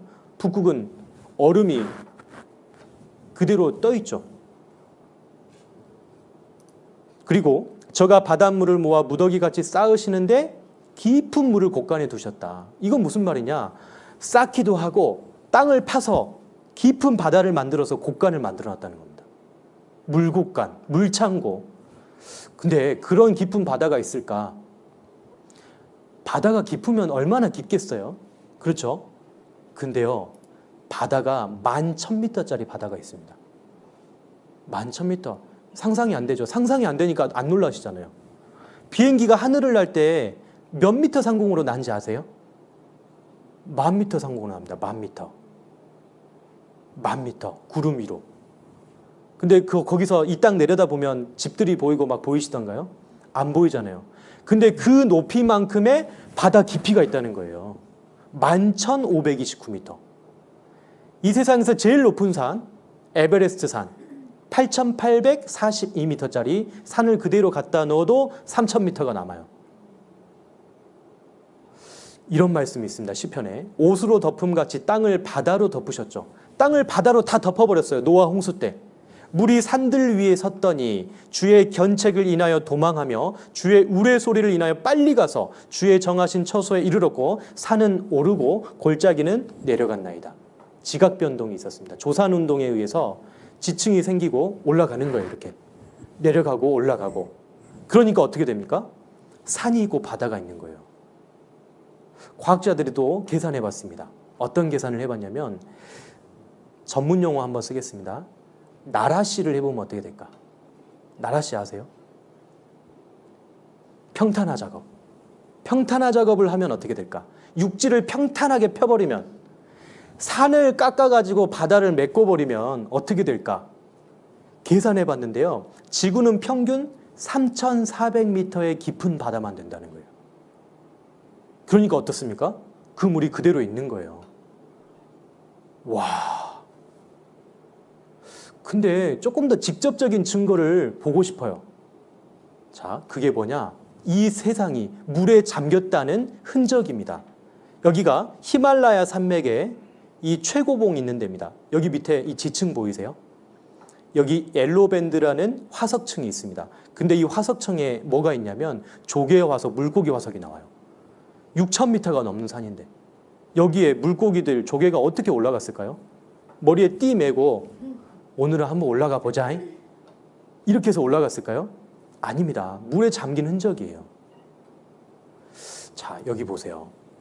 여기가 그랜드 캐년입니다. 그랜드 캐년. 여기는 미국 애리조나주의 북부에 있는 엄청난 협곡이에요. 너비가 6에서 제일 넓은 폭은 30km입니다. 여기 밑에 있는 요 강 있죠, 강. 요게 무슨 강일까요? 요게 콜로라도 강입니다. 콜로라도 강. 이 콜로라도 강이 350km예요. 이 꾸불꾸불한 강이 쭉 이어집니다. 여기 맨 위에서부터 요 밑에 강까지의 높이가 어느 정도 되냐면 제일 높은 데는 1600m입니다. 아니, 이렇게 깊고 넓은 강이 있어? 근데 이건 어떻게 해서 만들어진 거냐면 여기 보시면 지금 이렇게 반듯해요. 이렇게 들판입니다. 원래 이렇게 들판이에요. 이렇게 들판인데 어떻게 된 거냐? 엄청나게 물이 많이 흘러가면서 이 들판을 깎아버렸어요. 깎아버리니까 이 물길이 난 겁니다. 그 이해가 되실란가 모르겠습니다. 이걸 이해해야 제가 지금부터 드리는 설명을 이해할 수 있어요. 자, 이 들판이 있습니다. 홍수가 났어요. 물이 막 쏟아졌습니다. 그러면 제일 연약한 부분이 파이죠. 파이면서 쭉 이렇게 길이 나잖아요. 이렇게. 그림을 잘 그려야 되는데. 예. 이렇게 물길이 나면서 요게 이제 강이 돼버리잖아요. 그런 것처럼 이런 들판이었는데 물이 엄청나게 많이 흘러가니까 이게 엄청나게 깎여버린 거예요. 1600m가 깎여버린 겁니다. 그게 바로 그랜드 캐년이에요. 근데 그랜드 캐년을 보면 사람들이 다 깜짝 놀란대요. 왜? 이 지층이 꼭 시루떡 만들어 놓은 것처럼 반듯반듯하대요. 이거 보셔요. 이 시루떡처럼 이렇게 반듯반듯하잖아요. 그래서 이것을 예전에 진화론을 믿기 전에 사람들이 저절로 됐어. 그걸 그럼 어떻게 입증할 거냐? 아주 지구는 오랜 세월에 거쳐서 만들어졌거든. 그걸 어떻게 그러면 설명할 수 있냐? 지층이야. 이거 쌓인 거 봐봐. 이거 쌓인 거 봐봐. 이거 1m 쌓이는데 몇만 년 걸린 거야. 근데 말이 안 되는 게 있어요. 그게 뭐냐면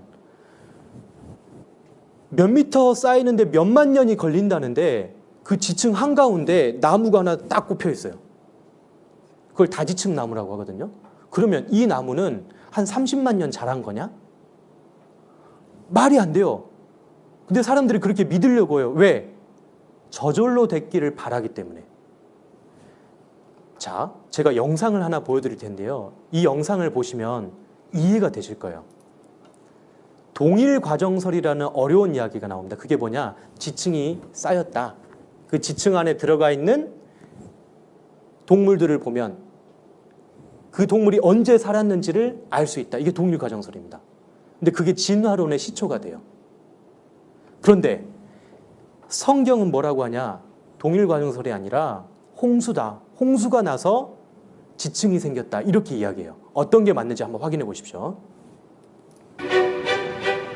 동일과정설은 현재 눈에 보이는 자연현상으로 과거를 설명하자는 가설이다. 거의 변함없는 산과 강들을 볼 때 옛날에도 지금처럼 천천히 변했을 테니 오늘날 자연 풍경은 장구한 세월이 만들어낸 작품이라는 거다. 이 이론은 18세기 말에 탄생했지만 별로 주목받지 못했다. 그런데 약 50년 후 변호사였던 찰스 라이엘이 지질학의 원리를 출간했다. 현재는 과거를 알 수 있는 열쇠다 라는 유명한 명제는 당시 자연주의 철학사조와 제대로 맞물렸고 이때부터 동일과정설이 지질학의 새로운 패러다임으로 자리 잡았다. 이렇게 수억 년의 단위로 자연을 설명하려는 생각은 찰스 다윈에게 영향을 주었고 진화론을 발상해내는 시발점이 됐다. 장구한 세월이라면 단순한 생물에서 복잡한 생물로 변할 수 있다는 거다. 격변설은 동일과정설의 반대 이론이다. 현재 지형은 과거에 일어난 수많은 격변에 의해 형성됐고 그 이후로 지금까지 거의 변함이 없다는 이론이다. 동일과정설은 파고들수록 상식보다는 믿음이 필요한 것 같다. 이와 반대로 격변설은 빨리 쌓이는 과정에서 지층이 형성된다고 한다. 자, 여기 보면 다양한 크기의 흙과 모래를 그냥 섞어서 그냥 뿌리기만 합니다. 근데요, 지층이 생겨요. 보세요. 다양한 크기의 흙을 낙하하는 실험이다. 이렇게 생겨요. 신기하게도 비슷한 흙끼리 모여 층을 이루고 있다. 이거 안 믿어지시면 오늘 집에 가실 때 해보셔요. 집에 가셔서 모래 막 모아가지고 다양한 흙이 모아가지고 그냥 이렇게 뿌려보세요. 그러면 지층이 생기면서 쌓입니다. 그러니까 그 그랜드 캐년에 있는 그 지층이 어떻게 생긴 거냐. 오랜 시간이 거쳐서 생긴 게 아니다. 그것은 이렇게 뭔가 자연적으로 흘러가면은 생길 수 있는 거다라는 걸 이야기하고 있거든요. 한 번 더 보십시오. 크기 순으로 뿌린 것도 아닌데 구르는 패턴이 비슷한 흙끼리 쌓여 이렇게 반복된 층을 만든 거다.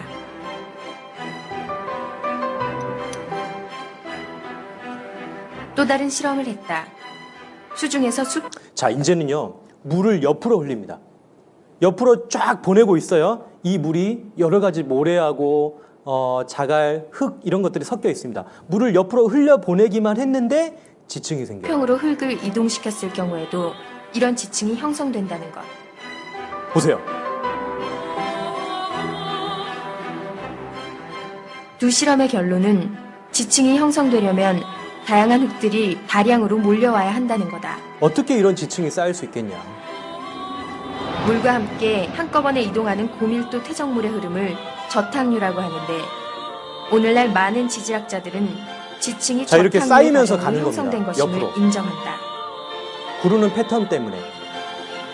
저탕류는 지진이나 쓰나미, 산사태 등 자연재해로 생기는데 그랜드 캐니언 지층 역시 저탕류로 만들어졌다. 이를 입증하는 사례가 1980년 세인트 헬렌스 산에서 발생했다. 이 화산이 폭발하면서 화산 분화구에 쌓여 있었던 엄청난 물이 있는데 그게 한꺼번에 쏟아져 버린 겁니다. 이게 쏟아지면서 많은 돌, 흙, 자갈 같이 내려가는데 그 산 밑에 지층이 생겼어요. 근데요, 들어보십시오.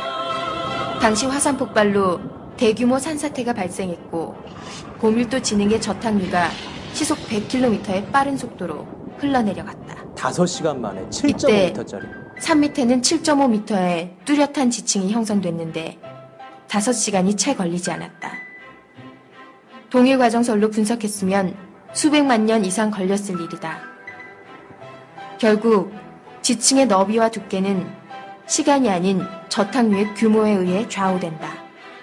즉, 격변이 클수록 지층의 규모도 커진다는 말이다. 그랜드 캐니언 지층은 규모가 수백 킬로미터에 달한다. 자, 이것을 근데 어찐다고? 지금 이 생각이 드시는 분들 많을 겁니다. 자, 제 설명을 잘 들으세요. 자, 지구가 있어요. 하나님께서 창조하실 때 모양입니다. 하늘에 물층이 있었죠. 다 쏟아졌어요. 다 쏟아져서 이 지구가 물에 다 덮여버렸어요. 홍수가 있습니다. 근데요, 지구에 뭐가 있습니까? 따라다니는 애, 귀찮게 따라다니는 애 있잖아요. 쫄래쫄래. 달이 있습니다. 여러분, 달이 있으면 어떻게 되는지 아세요? 이 물이 이렇게 올라가요. 그리고 반대도 올라갑니다. 달이 가만히 있습니까? 돕니까? 돌아요. 얘 돌면 어떻게 될까요? 물 같이 돌아요. 물이 막 돕니다. 물이 돌면 어떻게 될까요? 뭐가 생길까요? 저탕류. 이게 계속 돌면서 지층이 생기는 거예요. 지층이.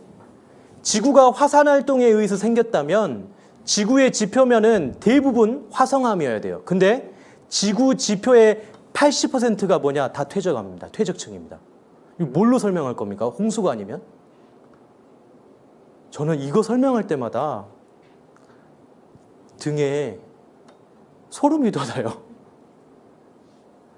와, 우리나라도요, 그런 협곡이 없어서 몰라서 그렇지, 과학자들이 하는 말이 땅 파고 들어가면 우리도 1000m 이상의 지층이 계속 있다는 거예요. 이게 홍수의 증거입니다.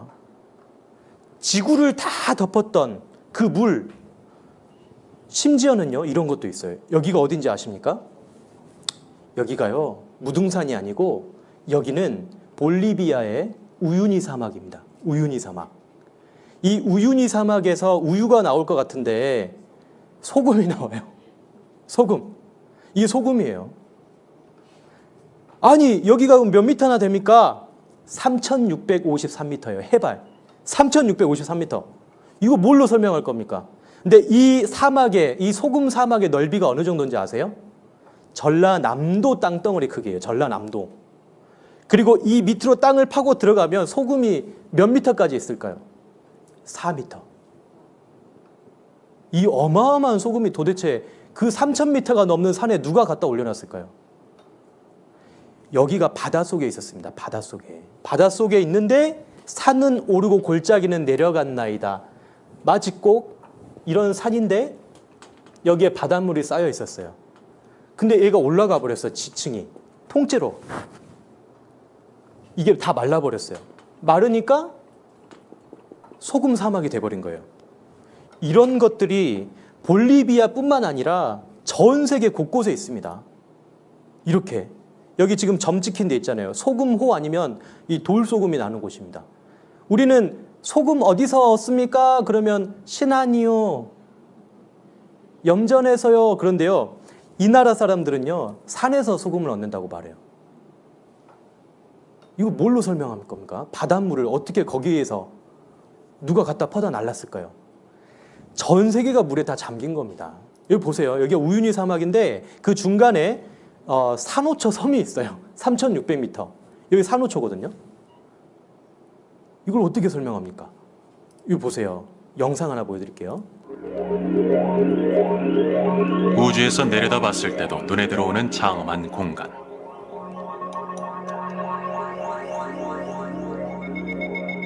남미의 볼리비아.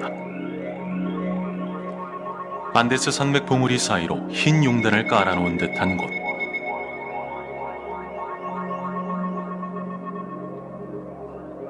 바로 이곳이 하얀 소금만으로 이루어진 넓은 땅, 우유니 소금 사막입니다. 동서로 120km, 남북으로 100km에 걸쳐 펼쳐진 우유니 사막.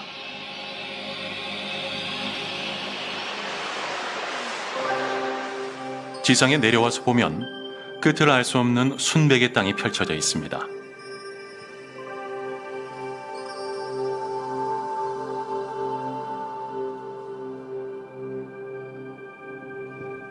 여기도 소금, 저기도 소금.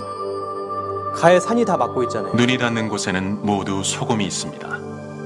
바닷물이 고여 있었던 겁니다. 오늘 우리는 여러분을 우윤이라 불리는 신비로운 세계로 초대하려 합니다. 소금으로 이루어진 새하얀 땅을 봤으니 이제 다음 순서로 넘어갑니다. 다음 순서로 넘어갈게요. 자, 거북선이죠. 이 거북선 있잖아요. 이 거북선 이렇게 만들면 안 된다는 거 아세요? 거북선 이렇게 만들면은 물에 안 뜬답니다. 근데 우리는 거북선이 이렇게 생겼을 것이다 라고 말을 하잖아요. 거북선이 이게 지금 실제로 이순신 장군께서 만들었던 그 사진조차도 없어요. 설계도조차도 없습니다. 근데 상상해서 만들어요. 그래서 지역마다 거북선 모양이 다 다릅니다. 근데요, 우리는요, 철석같이 믿고 있잖아요. 그 거북선으로 일본 왜구들을 물리쳤다. 그건 사실이지만 거북선이 어떻게 생겼는지 아무도 본 사람이 없습니다. 근데 만약에 노아의 방주를 직접 볼 수 있다면 어떨까요? 아까 방주가 어디에 머물렀다 그랬죠? 와, 대단하시네요. 아라랏산. 아라랏산, 이게 바로 아라랏산입니다. 터키에 있습니다. 7월 곧 그달 17일에 방주가 아라랏산에 머물렀으며, 아라랏산이 어디 있습니까? 지도에 봐도 나와 있어요. 아라라트산 5,165m.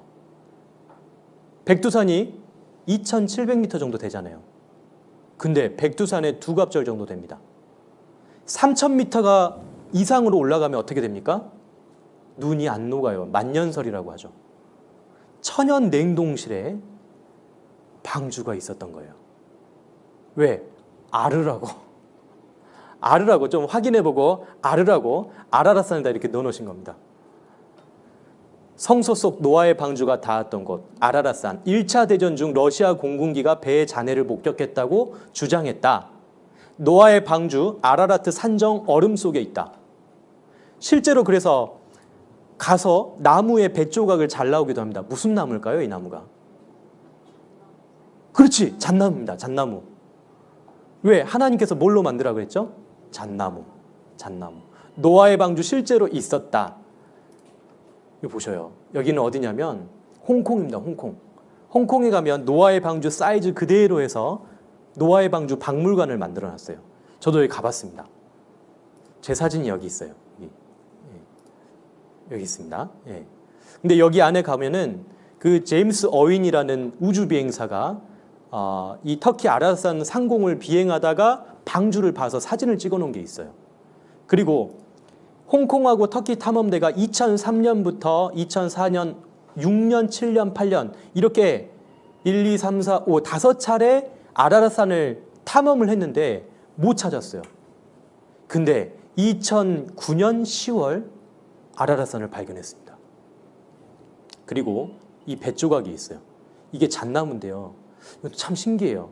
뭐냐면 나이테가 없어요. 나이테가 없다는 것을 어떻게 설명할 수 있을까요? 그걸 어떻게 적용을 해봐야 될까요? 지구가 노아의 방주를 만들기 전에 잣나무는 투명 수막 안에서 지구가 있었기 때문에 계절의 변화가 없었어요. 나이테는 어떻게 생깁니까? 계절의 변화가 있어야 생겨요. 따뜻할 때는 부피 생장을 하기 때문에 하얘요. 근데 겨울에는 조금밖에 안 자라죠. 그러니까 시커멉니다. 이게 나이테예요. 그래서 잘라보면 이 나이가 몇 년 됐구나라는 걸 알 수 있잖아요. 근데 노아의 방주의 잣나무는 나이테가 없어요. 왜요? 항상 똑같았으니까. 진짜로 지구를 하나님께서 그렇게 만드신 거예요. 천지창조를 하신 거예요. 와, 증험과 성취함이라고 했죠. 증험이구나 이게. 이 방주의 뱃조각을 이렇게 잘라서 옵니다, 사람들이. 나는 안 믿어지는데 가보셔요. 그러면 가서 보고 오세요. 이 인공위성으로 찍은 거거든요. 여름에 눈이 좀 녹으면 보인대요. 이렇게 이런 식으로 보인답니다. 제가 중국에 한번 가본 적이 있는데요. 중국에 가니까 제가 가장 놀랬던 건 뭐였냐면 유튜브가 안 됩니다. 중국은. 우리나라는 유튜브가 어디서든지 볼 수 있잖아요. 중국은 막아놨어요. 근데 왜 그러냐면 그 공산주의의 어떤 그런 사상들이 이제 더럽혀질까 봐 그런 것 같아요. 근데요, 그 중국의 북경 TV에서 아라랏산에 대해서 방송한 적이 있어요. 그렇게 폐쇄적인 곳에서 방송을 합니다. 보세요. 2000년 전에 중국 역사에 기록된 노아의 방주가 홍수 후 터키 아라랏산 위에서 발견되었습니다. 요즘 이 노아의 방주와 관련된 영화 2012년에서도 노아의 방주가 등장합니다. 그래서 중국 홍콩 탐험대가 아라랏산을 관리하는 정부 탐험대와 연합하여 영구 확인하러 노아의 방주가 있는 곳에 올라갔습니다. 노야 방주 그러죠? 홍콩 탐험대와 터키 정부가 공동으로 북경에서 탐험 결과를 발표했습니다. 터키 아라랏산에 노아의 방주가 있는 것을 네덜란드 전문가가 확인했습니다. 그 안에서 가져온 것들입니다. 전문가는 발견 결과를 확인하고 아라랏산에 있는 것이 노아의 방주가 맞다고 발표했습니다. 저는 35년 동안 노아 방주를 연구했습니다. 많은 자료들을 검토한 결과 노아의 방주를 발견한 것이 확실합니다. 아라랏산은 기온이 너무 낮아서 얼음이 얼고 3,000m 이상은 일반 사람이 오르기 힘듭니다. 주위에는 나무가 없고 살 수도 없습니다. 노아의 방주 외에는 나무 조각이 주변에서 발견될 수 없습니다. 우리 탐험대는 방주 안에 들어갔고 많은 자료들을 발견했습니다. 사진과 동영상을 촬영했고 가지고 온 노아의 방주의 자료들을 홍콩 박물관에 전시할 계획입니다. 거기가 아까 제가 갔던 그 박물관인 거예요. 자, 이게 배 선자입니다. 작은 배에다가 쓰는 한자가 아니에요. 큰 선박을 쓸 때 쓰는 배 선자예요. 근데 여기 보면요, 배 주자에다가 이 배 주자에다가 8팔자에다 입구자를 썼어요. 한자는 뜻글자잖아요. 이게 뭘 말합니까? 배에서 8명이 나왔다.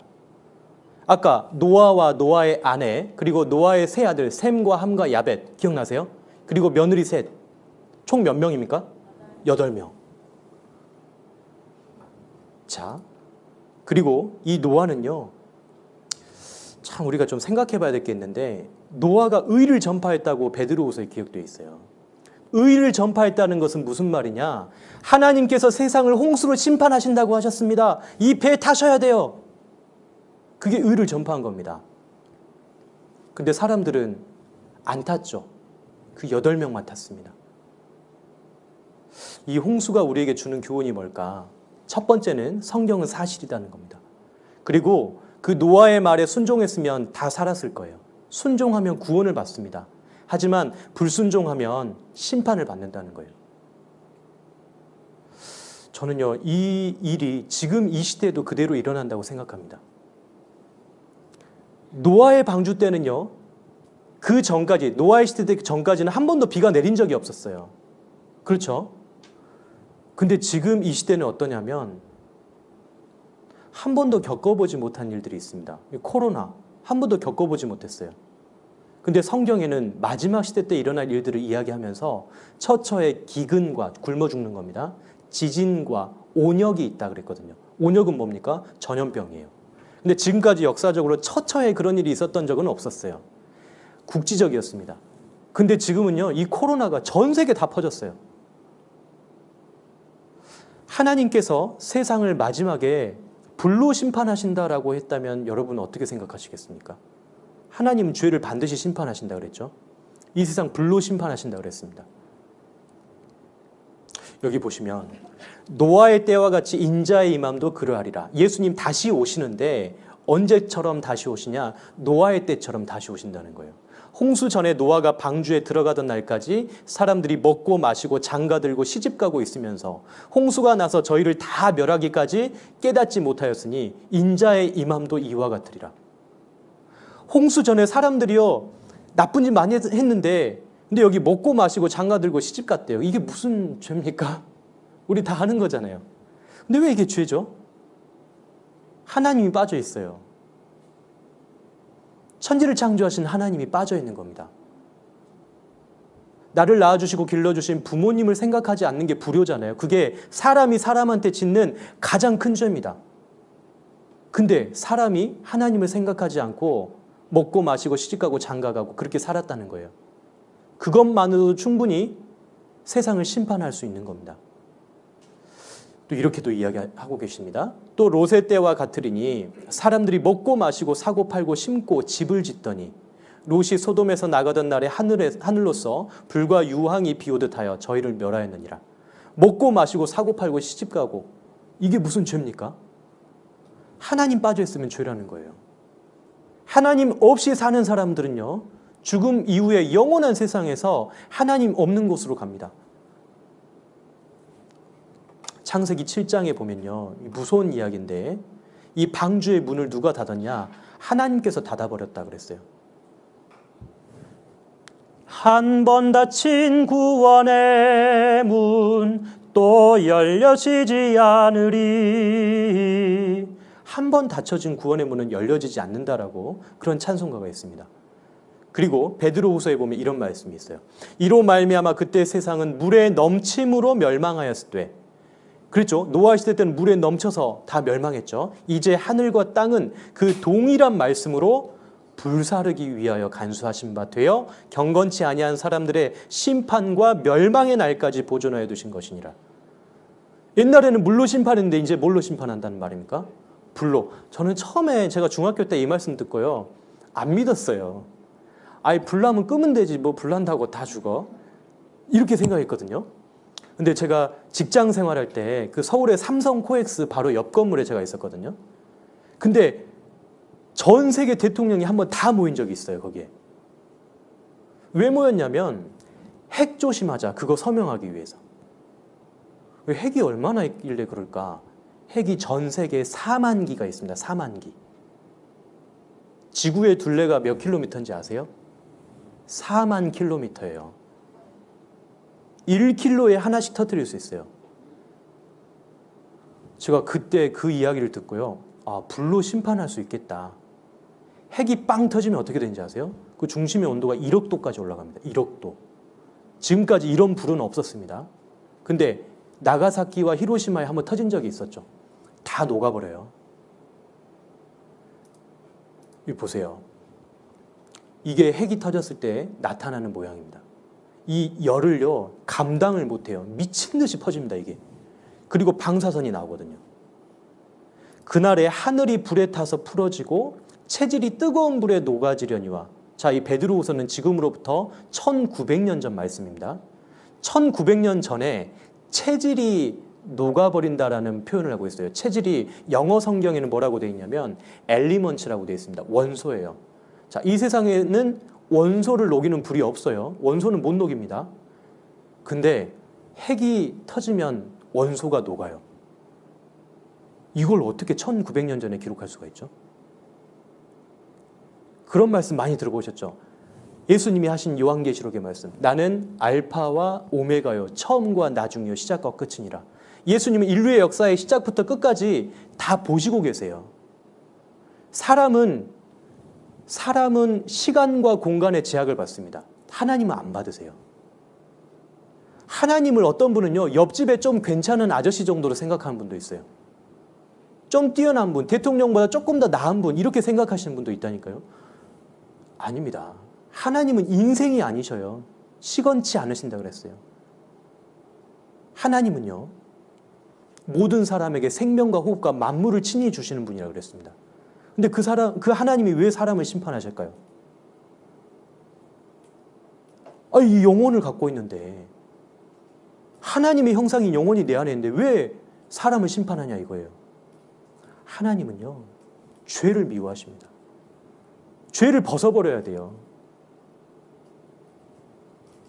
스가랴 성경에 보면 지금으로부터 약 2400년 전의 성경인데, 여기 보면 예루살렘을 친 모든 백성에게 여호와께서 내리실 재앙이 이러하니 곧 섰을 때에 그 살이 썩으며 그 눈이 구멍 속에서 썩으며 그 혀가 입 속에서 썩을 것이며.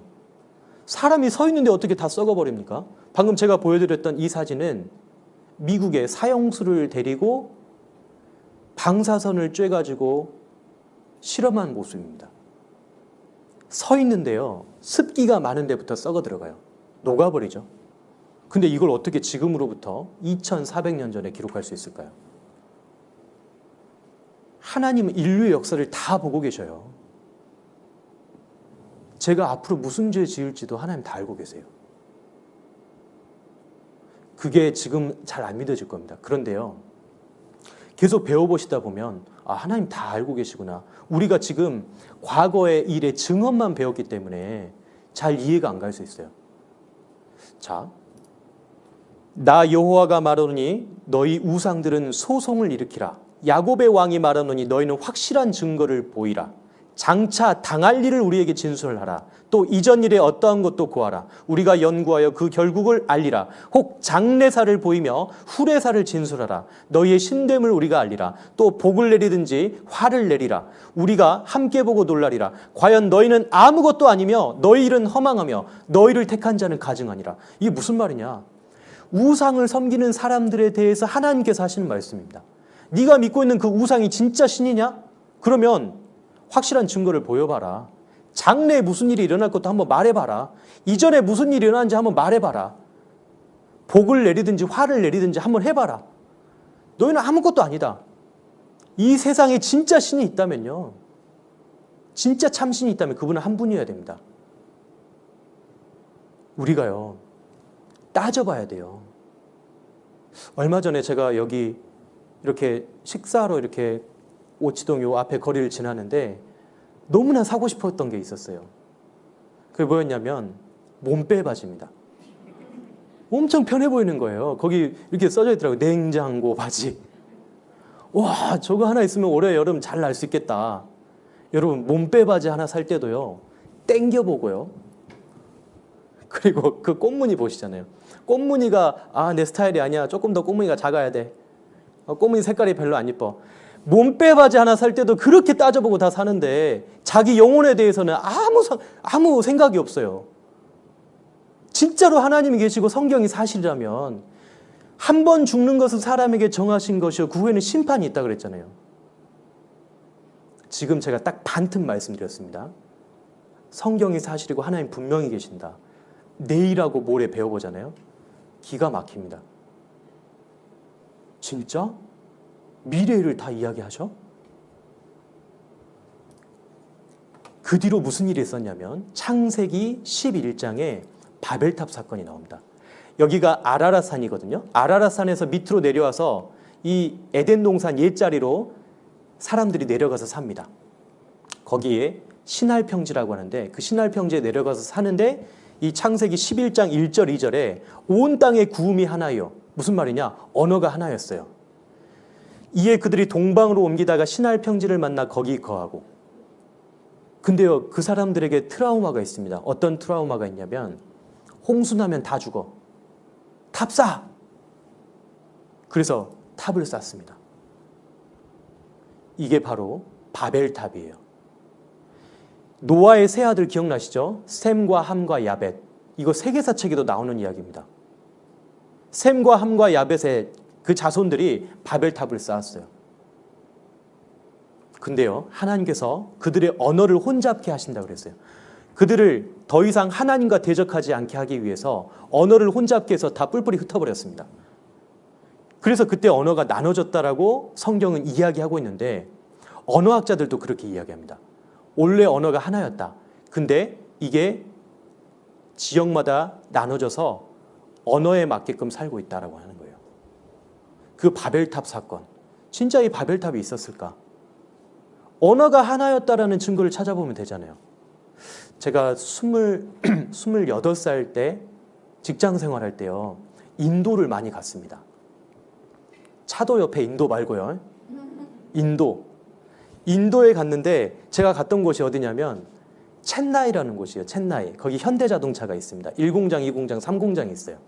그 첸나이에서 일을 하는데요. 타밀나두에 있습니다. 근데 일을 한참 하다 보면은 뒤에서 막 누가 저를 불러요. 한국말을 막 해요. 너무 신기한 거예요. 야, 한국말 배웠나? 하여튼 뭐 한국 사람들 많이 오니까 한국말 배웠겠지 했는데요. 진짜 한국말 많이 들립니다. 근데요. 얼마 있다가 뭔가를 보니까 이게 나오더라고요. 잠깐 보셔요. 사원을 찾은 남인도 가족의 대화에서 흘러나온 낯익은 소리. 아빠 엄마가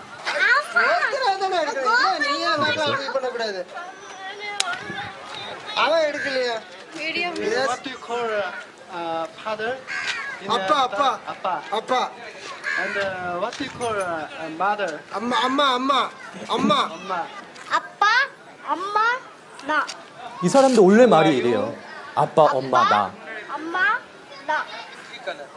I in Tamil. 나. You 너. know for this in Tamil. 니. Come wa for this in Tamil. 나. See wa for this in Tamil. 나. Country 나라 for this in Tamil. 나를. 나를. 나. 이거 신기하지 않습니까? 언어가요, 거의 비슷한 게 많이 있습니다. 특히 엄마, 아빠라는 말은요, 전 세계적으로 거의 비슷해요. 원래 언어가 하나였다. 근데 이게 나눠졌다. 성경에 나와 있는 말입니다. 성경은 기독교 경전이 아니에요. 기독교가 생기기 전부터 성경이 있었습니다. 저는 기독교를 믿으라고 하는 게 아닙니다. 대한예수교 침례회를 믿으라고 하는 게 아닙니다. 성경을 믿으시라는 거예요. 여기 보시면 수메르 문명을 꼽힌 바벨탑의 현장, 바벨탑이 실제로 있었다는 것을 찾아냈어요. 바벨탑 실제로 있었구나. 온 땅의 구음이 하나이요 언어가 하나이었더라. 이에 그들이 동방으로 옮기다가 신할 편지를 발견했다. 그런 내용이 여기 나오잖아요. 이게 지금 신문입니다. 조선일보 1998년 4월 4일자입니다. 이 벽돌로 사람들이 탑을 쌓았다는 내용이 창세기 11장에 나오는데 벽돌이 나와요. 그리고 모르타리 있잖아요. 벽돌과 벽돌 사이에 붙게 하는 거. 그거 대신에 역청을 넣습니다. 근데 역청이 발라져 있어요. 자, 성경은요, 하나님이 보시는 인류의 역사입니다. 천지 창조를 이야기하고 있죠. 어떻게 만들었는지. 에덴 동산 이야기하고 있습니다. 홍수 사건 이야기하고 있어요. 바벨탑 사건 이야기하고 있습니다. 이스라엘을 이제 선택합니다. 하나님께서요. 왜? 사람들이 하나님을 아무도 안 믿어요. 바벨탑 사건 이후에. 하나님을 어떻게 믿게 할 수 있을까? 한 민족을 택합니다.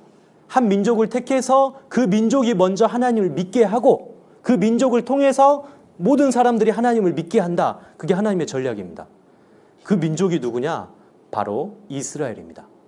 창세기 12장에 보면 아브라함이라는 사람이 그때부터 등장하기 시작합니다. 아브라함이 누구냐? 이스라엘의 첫 번째 사람, 이스라엘의 조상입니다. 여호와께서 아브라함에게 이르시되 너는 너의 본토 친척 아비집을 떠나 내가 네게 지시할 땅으로 가라. 내가 너로 큰 민족을 이루고 네게 복을 주어 내 이름을 창대케 하리니 너는 복의 근원이 될지라. 아브라함이 나중에 하나님께서 이름을 아브라함으로 바꿔주시는데 아브라함과 약속한 게 세 가지 있습니다. 첫 번째 땅입니다. 가나안 땅을 주겠다. 가난한 땅이 아닙니다. 가나안 땅입니다. 두 번째, 민족을 주겠다. 유대 민족이에요. 세 번째, 복의 근원이신 예수님이, 복이신 예수님이 너희 족속으로부터 나올 것이다. 그래서 너는 복의 근원이 될 거다. 복의 근원은 아브라함이죠. 그 이스라엘에 대해서 내일 배울 텐데요. 이거 배워보시면 너무 신기해요. 어떻게 다 알고 계시지? 어떻게 지금으로부터 1900년 전에 완성된 성경에 이 나라가 망했다가 회복될 것도 다 이야기를 하고 계실까? 제가 첫째 날 어제 중간 이후에 그런 말씀 드렸습니다. 성경은 고쳐 써지지 않았다. 혹시 이 부분에 대해서 의심 나시는 분은요, 오늘 끝나고 남으셔요. 알려드릴게요. 다시 한번 짚어드릴게요. 확인해 보면 누구나 다 믿을 수 있습니다. 이 이스라엘. 내일은 이스라엘에 대해서 배울 겁니다. 오늘 빨리 끝내드리겠습니다. 잠깐 기도하고 마치겠습니다. 하나님 아버지 감사합니다. 인류의 역사를 통해서 성경이 사실인 것과 하나님이 분명히 존재하신다는 것을 배웠습니다. 어리석은 자는 전 세계 모든 바닷물을 먹어봐야 짜다고 인정합니다. 하지만 지혜로운 사람은 몇 군데만 찍어 먹어봐도 전 세계 바닷물이 다 짜구나라는 것을 인정합니다. 주님, 저희가 성경에 있는 모든 것을 다 배워보지 못할지라도 이것은 정말 사람이 쓸 수 있는 내용이 아니다라는 것을 믿을 수 있도록 용기를 주시기를 기도합니다. 이 말씀을 듣고 계시는 모든 분들, 주님, 금요일까지 사탄막이 틈타지 않도록 도와주시고 끝까지 말씀을 배우고 하나님의 귀한 사랑을 깨달을 수 있도록 도와주시기 원합니다. 감사드리며 예수님 이름으로 기도합니다. 아멘.